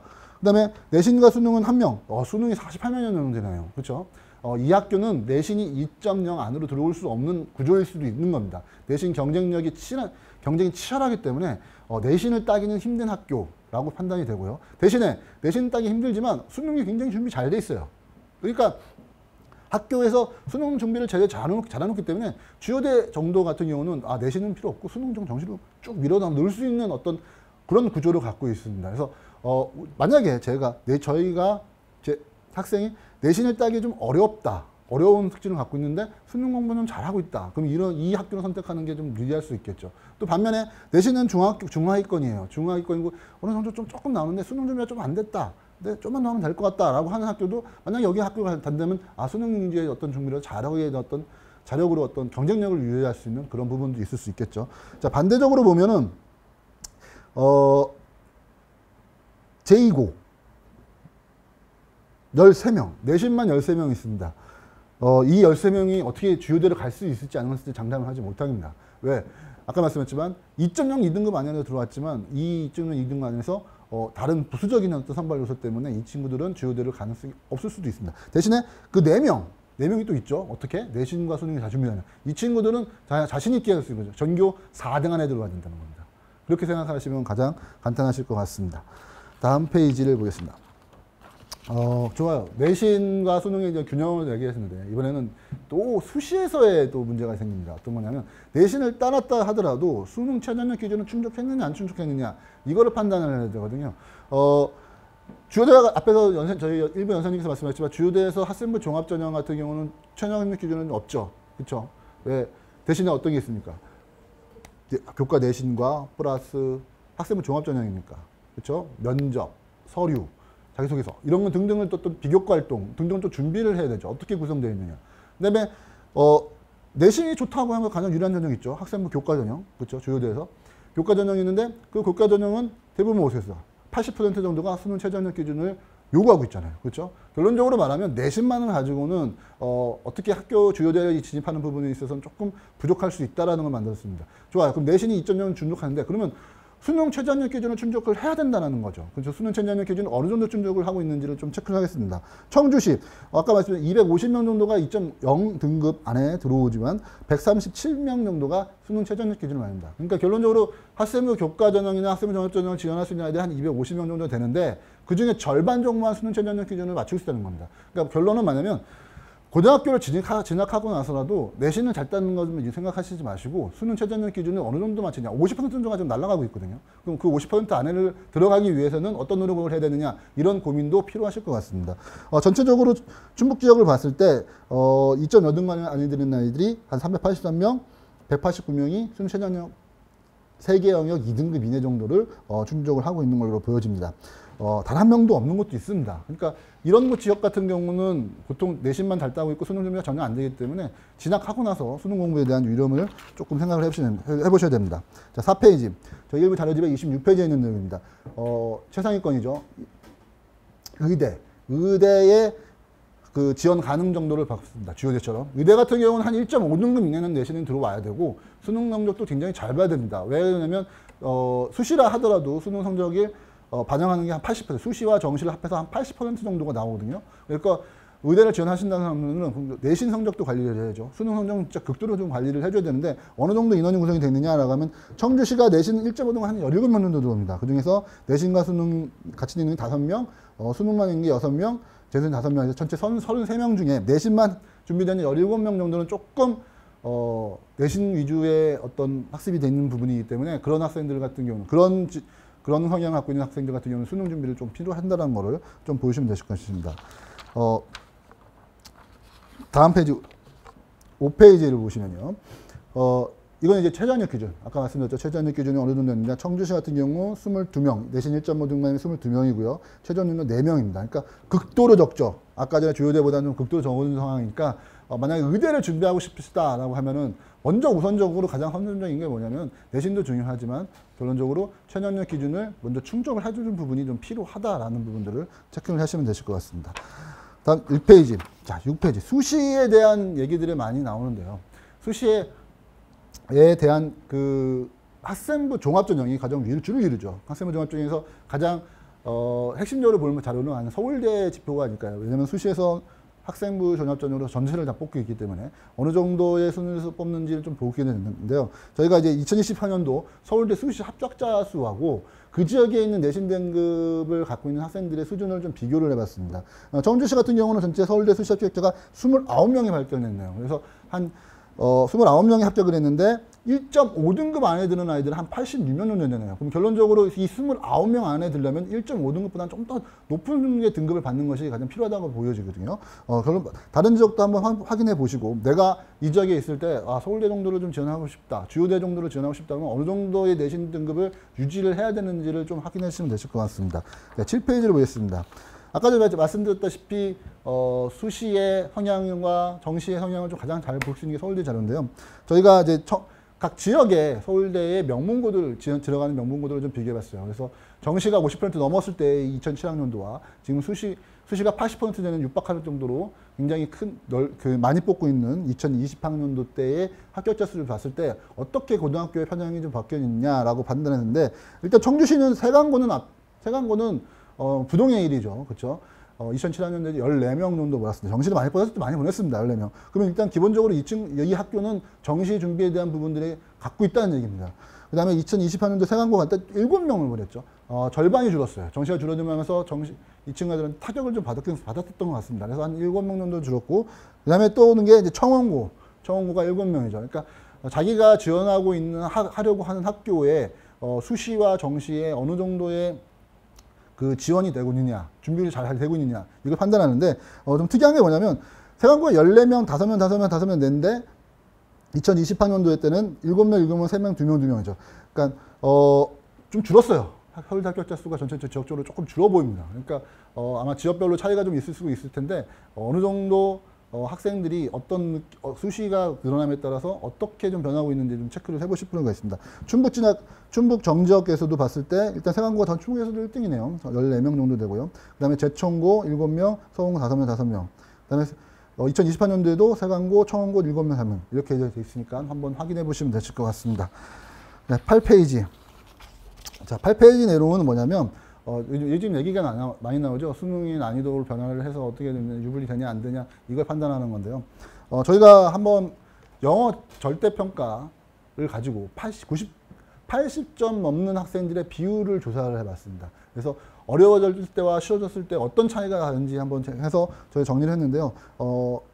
위에 있는 이 표는 연도순이 아니라 어떻게 되냐면 난이도 순입니다. 난이도 순서대로 어떻게 변하고 있는지 청주적으로 봤을 때 2011학년도 가장 어려웠을 때가 4.34%였습니다. 2012학년도는 18.4%로 좀 가장 어려웠을 때죠. 그래서 어떤 변화가 있었느냐라고 했을 때 충북적으로 좀 봤는데 2011학년도 제일 많은 곳이 청주시였네요. 12.6%였고 제일 적었던 곳은 0%가 있었던 곳이 있었습니다. 그래서 격차는 한 12.6%가 났죠. 쭉 해서 수능이 쉬워졌어요. 수능이 쉬워졌다 보니까 충주시가 34.6%로 가장 많았네요. 충주시가. 그 다음에 단양군이 한 2% 정도 나왔었고요. 그래서 한 격차가 한 32.7%. 그러니까 수능이 쉬워짐에 따라서 잘하는 지역과 많이 배출하는 학습 준비가 좀 잘 된 지역과 안 된 지역과의 격차가 더 벌어졌어요. 이 말은 무슨 말이냐? 상위권 학생들 같은 경우는 수능이 좀 쉬워지면 좀 더 많이 늘어날 수 있고요. 중상위권이 많다는 얘기죠. 많이 늘어날 수 있고, 그다음에 하위권들은 수능이 좀 쉬워지면 그렇게 많이 늘어나지는 않은 상황이죠. 그러니까 결론적으로 말하면 수능이 쉽고 안 쉽고에 따라서 어떤 부분에 유불리가 있는지를 판단하셔야 될 것 같습니다. 그래서 오늘 지금 지역 자료를 가지고 자기 지역에 있는 고등학교 선택에 대해서 어떤 부분들을 좀 체크하실 것인지를 한번 체크를 해보시면 되실 것 같습니다. 이상으로 마치겠습니다. 감사합니다. 네, 안녕하십니까. 종로학원 하늘교육 송견상무입니다. 제가 맡은 파트는 이제 특목 자사고 입시에 대해서 말씀드리도록 하겠습니다. 첫 번째 이제 설명드릴 내용은 특목 자사고 갔을 때 적응 문제, 그다음에 대학 진학 어떻게 되는지 살펴보고요. 두 번째는 특목 자사고 입학하기 위한 선발 시험, 그다음에 합격점, 면접 문제에 대해서 살펴보고 마지막으로 특목 자사고 이제 여름방학을 앞두고 있는데 지원 시 무엇을 준비해야 되는지 살펴보도록 하겠습니다. 먼저 55페이지를 보도록 하겠습니다. 특목 자사고 진학했을 때 과연 우리 아이가 많이 적응할까 말까 이런 부분에 대해서 많이 고민하시는 분들이 있습니다.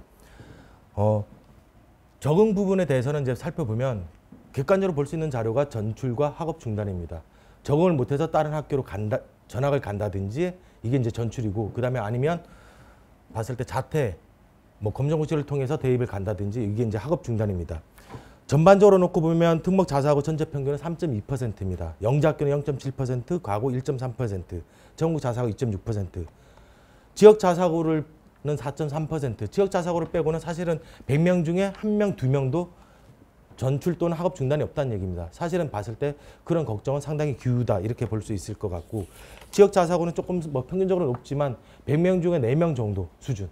상당히 보면 봤을 때 적응을 못한다 이런 고민은 없다 이렇게 보시면 될 것 같고, 학교별로 보면 55페이지 하단 영재학교를 보면 제일 높은 학교 1.3%, 없는 학교는 0%. 그 다음에 56페이지 과학고를 보면 제일 높은 학교 3.6%, 제일 없는 학교는 0.2%. 사실상 거의 없다 이렇게 보시면 될 것 같고, 전국 자사고 상대적으로 좀 제일 높은 게 북일고, 김천고 4%대고, 상위권 외대부고, 하나고, 상산고는 봤을 때 1.4% 내외 이렇게 보시면 될 겁니다. 57페이지 지역 자사고. 지역 자사고는 조금 학교별로 편차가 있습니다. 장흥고, 동성고, 경희고 같은 거는 7에서 9% 정도 높지만 상대적으로 보면 충남 삼성고, 희문고, 안산 동산고 같은 경우는 1%대입니다. 안산 동산고, 충남 삼성고, 그 다음에 희문고, 이건 좀 상위권 자사고, 상대적으로 상위권 학교라고 볼 수 있고, 상위권 학교는 좀 학업 중단, 전출이 좀 낮은 반면 봤을 때 상대적으로 조금 중하위권 학교라고 볼 수 있는 장흥고, 동성고, 경희고는 좀 전출 학업 중단 비율이 높다 이렇게 놓고 봤을 때는 이들 학교 같은 경우는 조금 어떤 적응 문제라기보다는 학교 프로그램에 대한 불만족 이런 부분들이 조금 더 외성 변수가 있다 이렇게 보실 수 있을 것 같습니다. 58페이지 외고. 외고도 마찬가지로 상위권 학교 김해외고, 대원외고, 대전외고는 1%대 내외. 그 다음에 이제 김포, 서울 외고 같은 경우는 좀 상대적으로 높지만 4에서 5% 수준. 국제고 1%에서 3% 수준이다 이렇게 보시면 될 겁니다.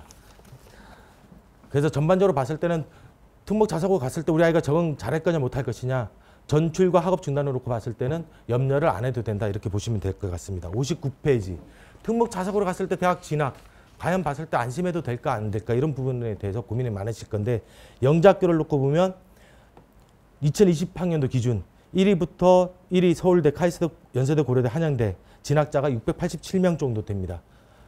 전국 영재학교 선발 인원이 789명인 걸 감안했을 때 87%가 이들 탑5 대학에 간다 이렇게 보시면 됩니다. 100명 중에 87명은 서울대, 카이스트, 연세대, 고려대, 한양대를 간다. 그다음에 탑10 대학은 성균관대까지 했을 때 808명, 789명을 어찌 보면 상회합니다. 그만큼 봤을 때 진학 실적에서 자유롭다. 모집 인원을 상회하는 부분은 다시 재도전하는 부분 일부 학생들이 있기 때문에 나타난 현상이다 이렇게 보시면 될 것 같습니다. 60페이지 과학부 제일 많이 가는 학교는 2020학년도 기준으로 카이스트, 서울대, 포항공대, 유니스트, 고려대 탑5 학교가 한 817명. 전체 과학고 선발인은 전국에 1600명 정도입니다. 약 절반 정도가 탑5 대학에 간다. 그 다음에 연세대, 서강대, 중앙대, 한양대, 성균관대까지 했을 때 탑10 약 70%, 10명 중에 7명은 탑10 대학 정도에 들어간다 이렇게 보시면 될 겁니다. 그만큼 봤을 때 영재학교는 거의 진학에서 자유롭고 과학고도 조금은 영재학교만큼 못하지만 그래도 진학에서는 봤을 땐 좀 자유롭다 이렇게 보시면 될 것 같습니다. 외고 국제고 2020학년도 기준으로 봤을 때 제일 많이 가는 거 고려대, 한국외대, 연세대, 성균관대, 경희대 탑5 대학에 가는 게 한 15% 정도 되고요. 그 다음에 서울대, 중앙대, 이대, 숙명여대, 서강대 탑10 정도가 봤을 때 34.6%, 100명 중에 34등 정도가 전국 평균으로 봤을 때 이들 대학에 간다 이렇게 보시면 될 것 같고 뭐 상위권 외고냐 하위권 외고냐에 따라서 좀 편차는 있지만 평균적으로는 그 정도 수준이다 이렇게 보시면 될 것 같습니다. 61페이지 자율고 부분은 이제 뭐 봤을 때 자사고도 포함되지만 자율형 공립고도 포함되기 때문에 이 부분은 체크해 보시면 될 것 같습니다. 62페이지 우선 뭐 특목 자사고 진학 후에 대입 진학 실적을 놓고 보면 영재학교 아까 때 보면 정원을 상회할 만큼 탑10 대학에서 진학이 자유로웠던 걸 볼 수 있고 과학고 10명 중에 7명이 탑10 대학을 가고 외고 국제고를 보냈을 때 10명 중에 3등, 4등 정도는 탑10 대학에 갈 수 있구나 이런 정도 생각하시고 진학했을 때 우리 자녀분의 학업 수준 내신을 그 정도 수준을 들어오든지 아니면 수능을 봤을 때 그 정도 수준을 들어오든지 좀 강구하는 부분이 필요하지 않을까 이렇게 보시면 될 것 같습니다. 62페이지 특목 자사고 선발 방법 우선 이제 봤을 때 대입 일정을 간략하게 말씀드리면 금년도 입시 일정은 코로나19가 좀 영향을 미치고 있습니다. 대입이 뭐 첫 번째 영향을 미쳤고요. 대입 수능이 봤을 때 2주 연기됐습니다. 그래서 당초 발표된 게 11월 19일이지만 2주 연기해서 12월 3일 최근에서는 보기 힘들게 12월 달 수능을 보게 됩니다. 그래서 이거는 뭐 수시를 쓰든 정시를 쓰든 모든 학생들이 수능을 대부분 학생들이 보고 있다 이렇게 보시면 될 것 같고 그 다음에 이제 수시 원서 접수 수능 보기 전에 수시 원서 접수를 먼저 합니다. 2주 연기돼서 9월 23일부터 28일 수시 학생부 아까 때 일부에서 보셨겠지만 학생부 위주 전형과 논술 이런 전형에 이제 수시를 쓰게 되고요. 이게 떨어지면 보통 이제 정시를 쓰게 됩니다. 정시는 내년도 1월 7일부터 10일까지. 그래서 요거는 이제 정시는 봤을 때는 주로 수능 점수로 이제 대학을 가게 되는 거고 이 정시에 최종 불합격됐다. 그러면 이제 추가 모집이 봤을 때 내년도 2월 22일부터 27일까지 이렇게 실시된다 보시면 될 것 같습니다. 그래서 대입 입시 일정이 지금 봤을 때 이제 현재보다 더 연기될 거냐 안 될 거냐 사실은 추가 모집이 2월 말까지 예정돼 있기 때문에 더 이상 봤을 때 연기되지 않고 금년도 특별한 상황이 없으면 그대로 가지 않을까 이렇게 예상되어지긴 합니다. 63페이지 그러면 보입 일정에서는 어떤 영향을 미쳤을까? 영재학교 원서 접수는 끝났죠. 영재학교에는 영향을 미쳤습니다. 원래 영재학교는 3월 말부터 4월 초까지 원서 접수를 하지만 이 시기에 봤을 때 코로나19가 좀 상황이 심각했었죠. 그러다 보니까 4월 말부터 5월 초까지 원서 접수가 1차, 2차, 3차에 걸쳐서 연기가 됐었던 거고 뭐 6월 14일 날 2단계 선발 시험을 봤습니다. 뭐 뒤에 반응이 다시 말씀드리겠지만 전반적으로 봤을 때는 문제 난이도는 쉬웠지만 봤을 때 시간이 부족했다. 뭐 이런 평들이 많았었습니다. 3단계 시험 뭐 6월 14일 날 본 친구들이 8월 초에 이제 3단계 과학 캠프를 보게 되고요. 요거는 이제 봤을 때 뒤에 자세히 뭐 과학 캠프 면접에서 얘기를 드리도록 하겠습니다. 영재학교 입시 일정이 이제 최종 8월 초에 합격자 발표가 끝나면 과학고는 8월 중순부터 뭐 9월 초까지 원서 접수를 하게 되고 면접은 11월 달, 그 다음에 합격자 발표는 12월 달에 이루어지게 됩니다. 64페이지 외고 과학고 입시까지는 정기입니다. 정기가 끝나면 외고, 국제고, 자사고는 입시 일정이 같습니다. 지역이 같으면 대부분 같고요. 일반고랑 원서 접수가 같다 이렇게 보시면 될 것 같습니다. 서울권 같은 경우는 12월 9일부터 11일까지 원서 접수가 들어가고 있다. 국제고 마찬가지, 전국 자사고 마찬가지. 그 다음에 지역 자사고 65페이지 마찬가지입니다. 다만 이제 전국 자사고 같은 경우는 타 지역 전국 자사고를 지원하는 학생들이 있는데 외고, 국제고, 자사고 썼을 때 떨어지면 일반고 쓰는데 불이익이 없습니다. 그대로 봤을 때 자기 지역에 일반고 갈 수 있습니다. 근데 타 지역을 쓸 때, 전국 자사고를 쓸 때는 좀 사전에 좀 스크린 해볼 필요가 있습니다. 그 학교에 떨어졌을 때 자기 지역 일반고에 가는데 좀 불편함이 있는지 없는지. 대부분 불편함이 없는데 그래도 돌다리를 두들겨 놓는 심정에서 체크를 해 놓으시는 게 좋지 않을까 이렇게 봅니다. 66페이지. 자, 이제 선발 방법. 중요한 건 봤을 때는 외고, 국제고, 자사고, 그 다음에 과학고는 내신이 중요합니다. 여러분들이 봤을 때 곧 있으면 이제 기말고사, 3학년 1학기 기말고사를 볼 텐데 3학년 1학기 기말고사, 과학고 끝났다고 안심할 게 아닙니다. 서울권 같은 경우에는 3학년 2학기 내신이 반영됩니다.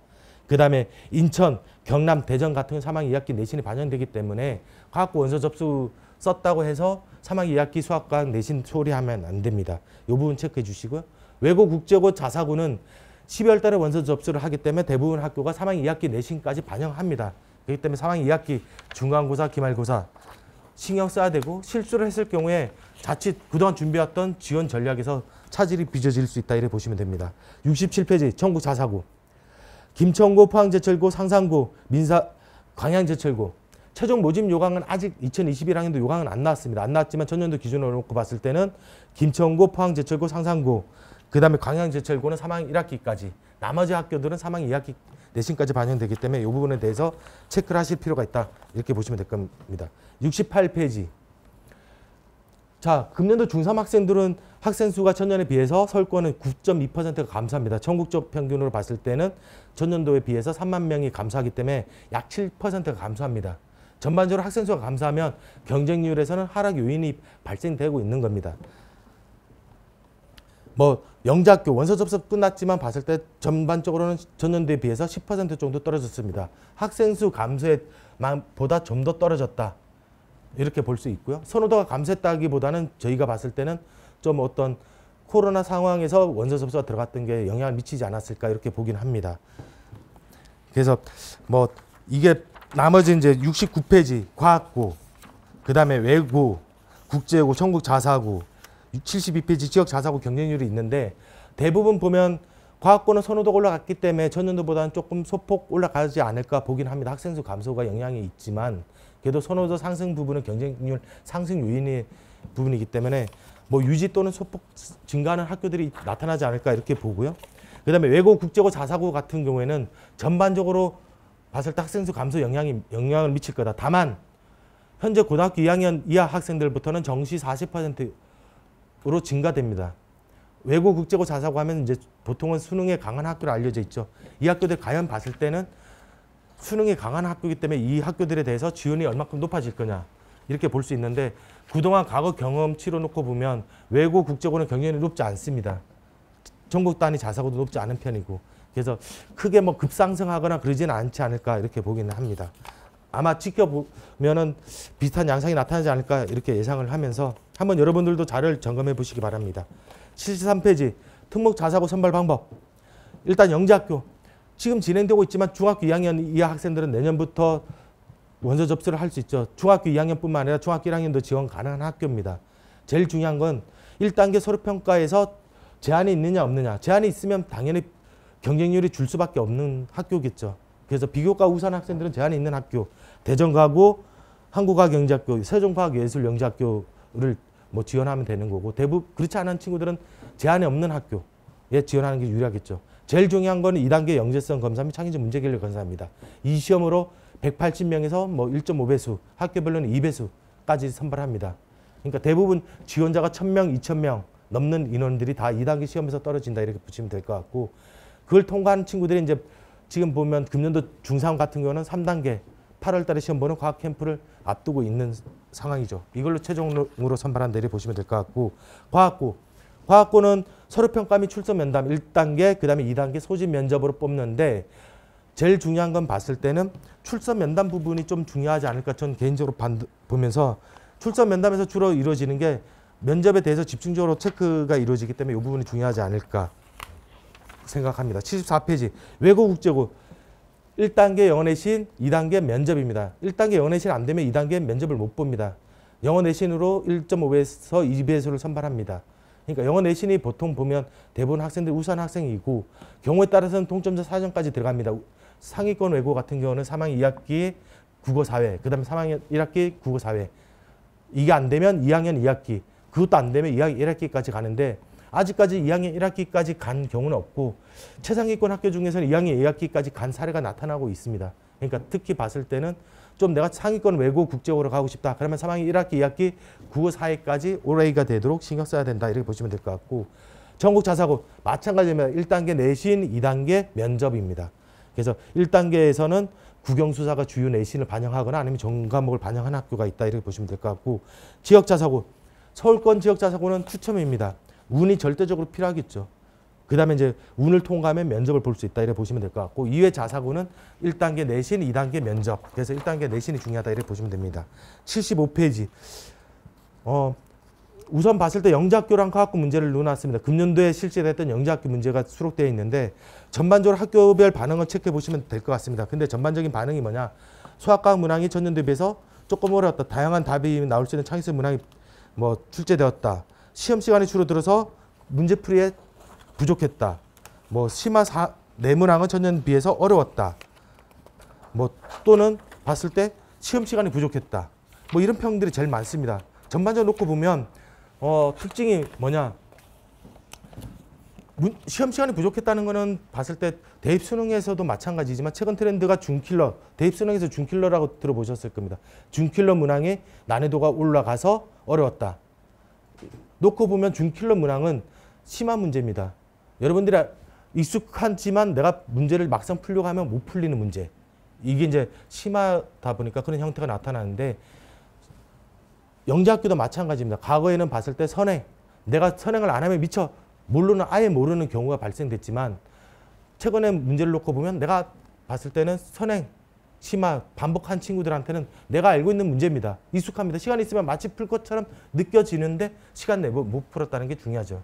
심화 학습이 그만큼 준비가 덜 돼 있다. 이렇게 보시면 될 것 같고 문제 80, 81페이지, 82페이지 쭉 문제가 나와 있기 때문에 이 문제들을 봤을 때 풀어보시면 될 것 같고 그 다음에 과학고를 준비하는 친구들 93페이지 출석 면담 및 면접 문제에 대해서 자세히 나와 있습니다. 특징을 보면 출석 면담 같은 경우는 수학과학 선생님이 질문에 대해서 답변하면 다시 질문, 또 답변, 질문, 답변.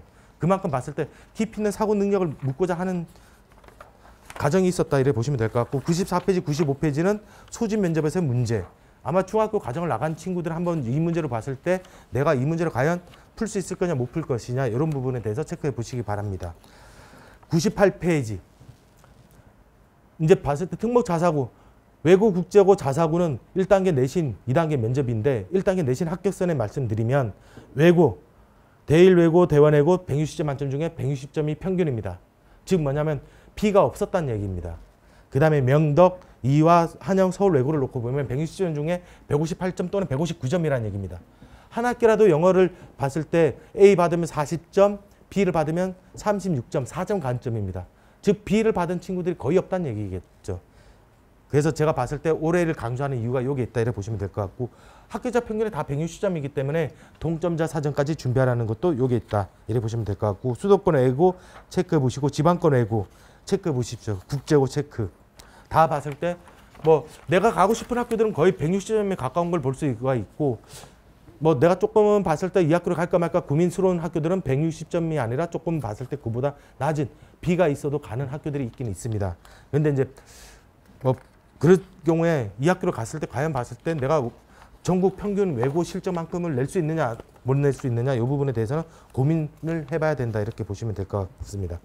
100페이지 전국 단위 자사고 학교성 하나고 외대부고 인천 한르고 올해 또는 만점 중에 만점입니다. 학교자 평균이.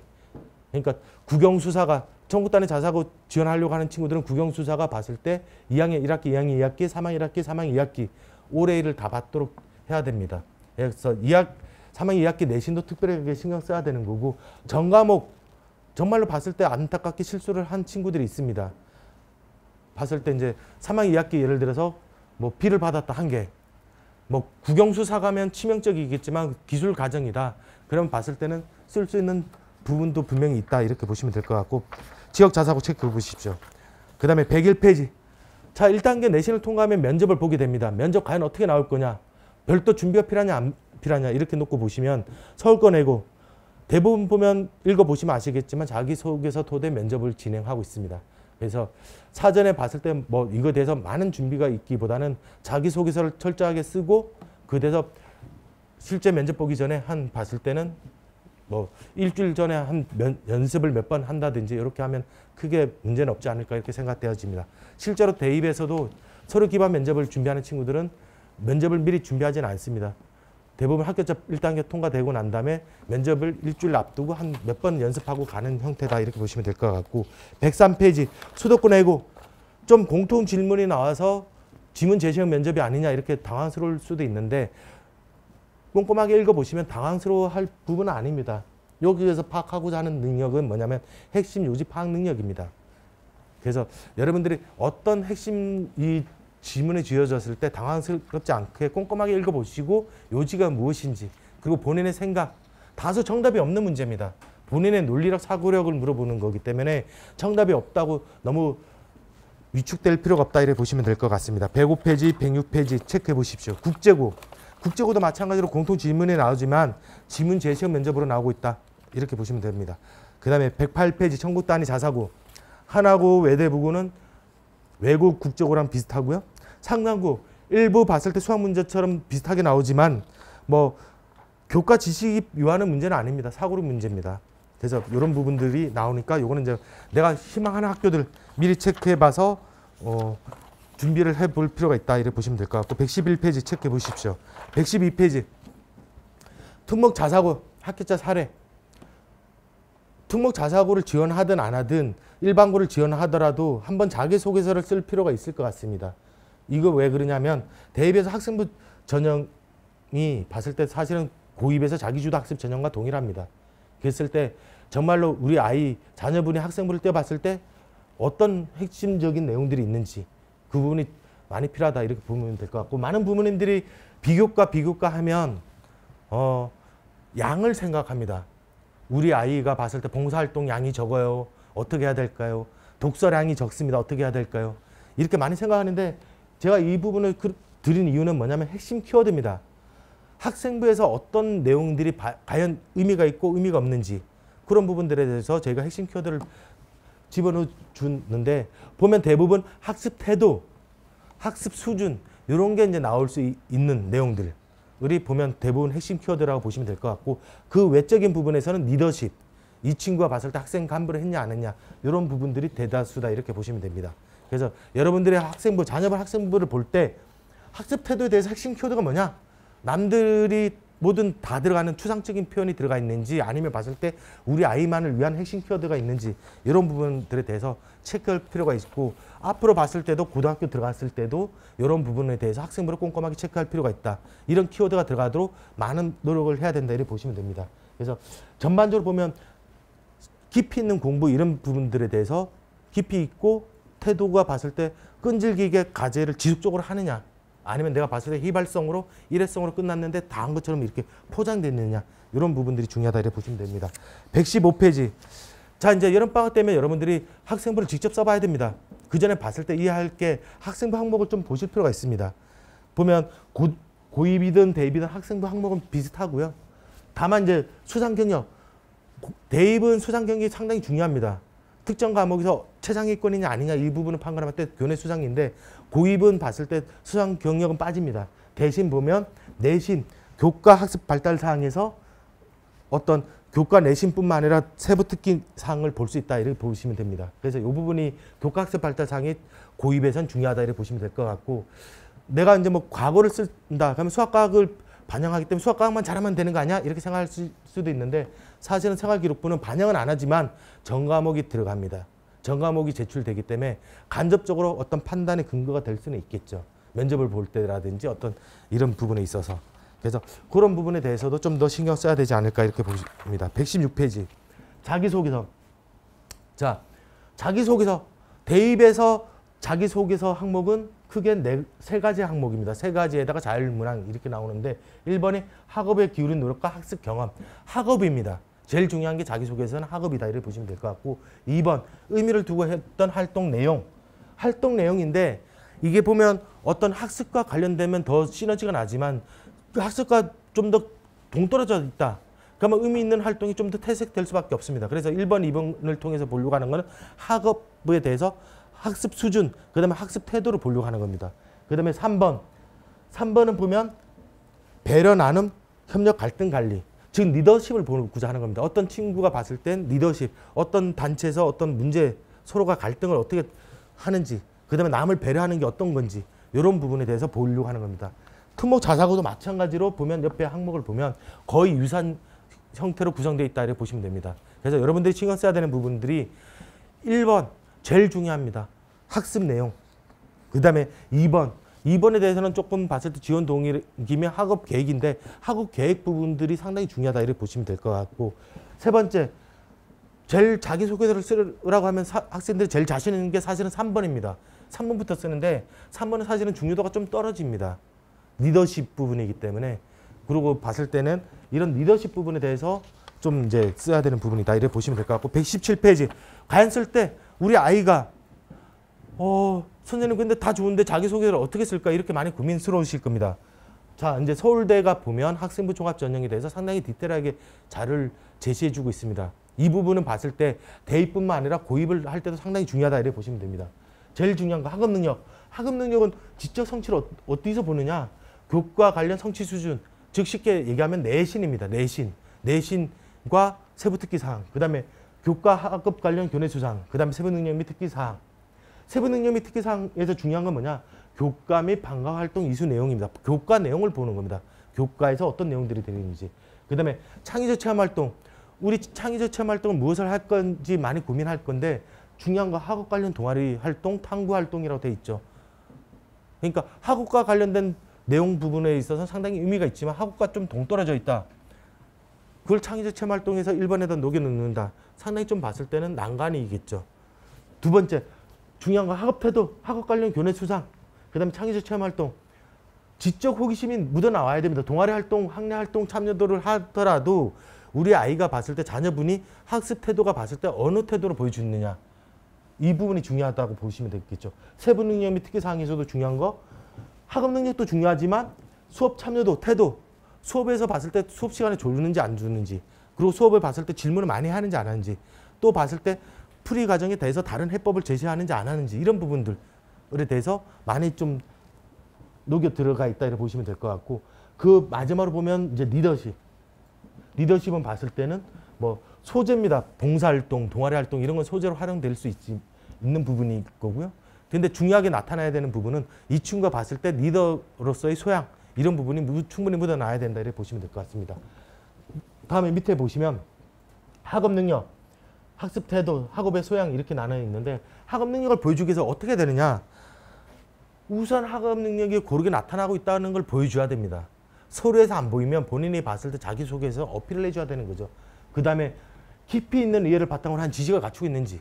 학생부에서는 깊이 있는 이해를 갖춘 지식이 잘 안 보일 수가 있습니다. 그러면 자기소개서를 토대로 내가 구체적 사례를 들어서 난 이 부분에 대해서는 이런 사례를 통해서 깊이 있게 공부했다는 내용을 보여줘야 되는 거겠죠.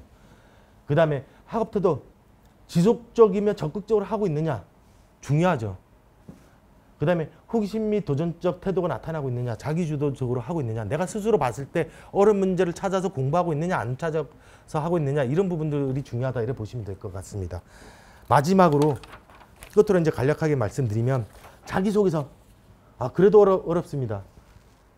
자 이제 서울대가 제가 제시한 건 아니고 서울대가 제시한 겁니다. 자기소개서 어떻게 작성하느냐. 제일 중요한 거 내가 그동안 해왔던 활동에 대해서 메모지에 다 적어보세요. 다 적는 게 중요하다. 그리고 그거에 대해서 각각의 의미를 내가 스스로 의미를 부여해 봤을 때 의미를 부여해주고 왜? 처음부터 내가 무엇을 써야 될지 압축하려고 하면 많은 고민이 있을 겁니다. 그렇기 때문에 다양한 활동을 다 적시를 해주고 그 중에서 봤을 때 본인이 이제 추려 나가야 되는 작업을 해야 됩니다. 그랬을 때 가장 의미 없는 것부터 제거를 해 나가십시오. 그랬을 때 이제 보통은 보면 사례를 몇 가지를 들 거냐. 앞에서 나왔죠. 대입에서 의미 있는 활동 3가지 이내라고 있잖아요. 그러면 여러분들이 봤을 때 의미 있는 활동 사례 또는 이런 거를 3가지 이내를 압축해서 써 나가는 게 자기소개서다 이렇게 보시면 될 거죠. 안 그러면 봤을 때 이 이상 많다. 가면 단순 사실 나열이 될 수 있습니다. 단순 사실 나열 하지 말고 과정이나 어떻게 공부했는지 그 내용을 나타내라 이렇게 보여져 있고 구체적 경험이나 일화가 없으면 사실은 다 허황된 추상적인 얘기가 될 수밖에 없습니다. 그러니까 이 구체적인 경험 같은 경우는 이런 부분에 대해서 내가 깊이 있는 공부를 했다. 그러면 적절한 사례인지 아닌지 이런 부분에 대해서 좀 신경 써야 된다 이렇게 보시면 될 것 같습니다. 뭐 마지막으로 봤을 때는 서울대 지원자가 가장 많이 읽은 책, 뭐 여름 방학 동안 봤을 때 자기소개서 쓰는 것도 중요하지만 독서 부분도 봤을 때는 뭐 들어보셨을 겁니다. 수능에서 봤을 때 비교과 뭐 독서 지문이 어렵다 이런 부분들이 많이 될 거고 그다음에 논리력 중요하다. 근데 독서 부분이 좀 그런 부분에서는 좀 많이 다양한 독서를 하는 게 도움이 되지 않을까 생각하였고 제가 적시를 해드렸습니다. 뭐 끝으로 이제 봤을 때 뭐 정리를 해드리자면 특목 자사고에서 이제 제일 중요한 거는 과학고 영재학교는 봤을 때 과거 선행보다는 심화 공부를 많이 물어보고 있는 추세로 가고 있다. 깊이 있는 공부를. 그래서 내가 알고 있더라도 시간이 부족해서 못 푸는 거 심화가 안 됐기 때문에 못 푼다 이렇게 생각하시면 될 것 같고 두 번째 과거 영재학교가 아니라 특목 자사고를 외고 국제고 자사고를 쓰려고 한다 하면 제일 중요한 게 1단계 내신입니다. 근데 내신을 갖추면 모든 친구들이 내가 모두 다 갖췄다고 생각하는데 사실은 내신은 지원자가 대부분 기본이다. 이래 보시면 될 것 같습니다. 그래서 내신이 봤을 때 기본으로 갖추고 그 다음에 봤을 때 내가 이거에 대해서 내신 외에 진학했을 때 과연 봤을 때 어떤 깊이 있는 자신감을 가지고 갈 거냐 공부를 할 거냐 이 부분에 대해서도 고민을 많이 해보시는 게 중요하다. 이렇게 보시면 될 것 같습니다. 그래서 전반적으로 보면 앞에서도 그랬고 수능 뭐 내신이 잘 나오지만 수능이 안 나오는 학교 그 다음에 내신 안 나오지만 수능이 잘 나오는 학교 어느 학교가 봤을 때 진학 실적이 좋은지 이 부분도 많이 체크해 보셨을 거고 그 다음에 특목 자사고에서도 평가하려고 하는 친구들이 서류에서도 전반적으로 보면 얼만큼 깊이 있는 공부한 친구냐 이런 부분들에 대해서 많이 평가를 하고 있는 부분이다. 이런 걸 항상 염두를 두시면서 앞으로 봤을 때는 이제 뭐 기말고사 뭐 좋은 결과 있으시길 바라고 여름방학 동안 봤을 때 좀 더 깊이 있는 좀 집착을 가질 수 있는 계기가 이를 좀 마련해 주는 게 그렇지 않은 학생들이라면 요 기간을 맞이해서 좀 공부를 할 수 있는 컨디션을 갖춰놓는 습관을 갖춰놓는 게 상당히 중요합니다. 그런 학생이 좀 되는 시간이 됐으면 좋을 것 같습니다. 이상으로 마치도록 하겠습니다. 감사합니다.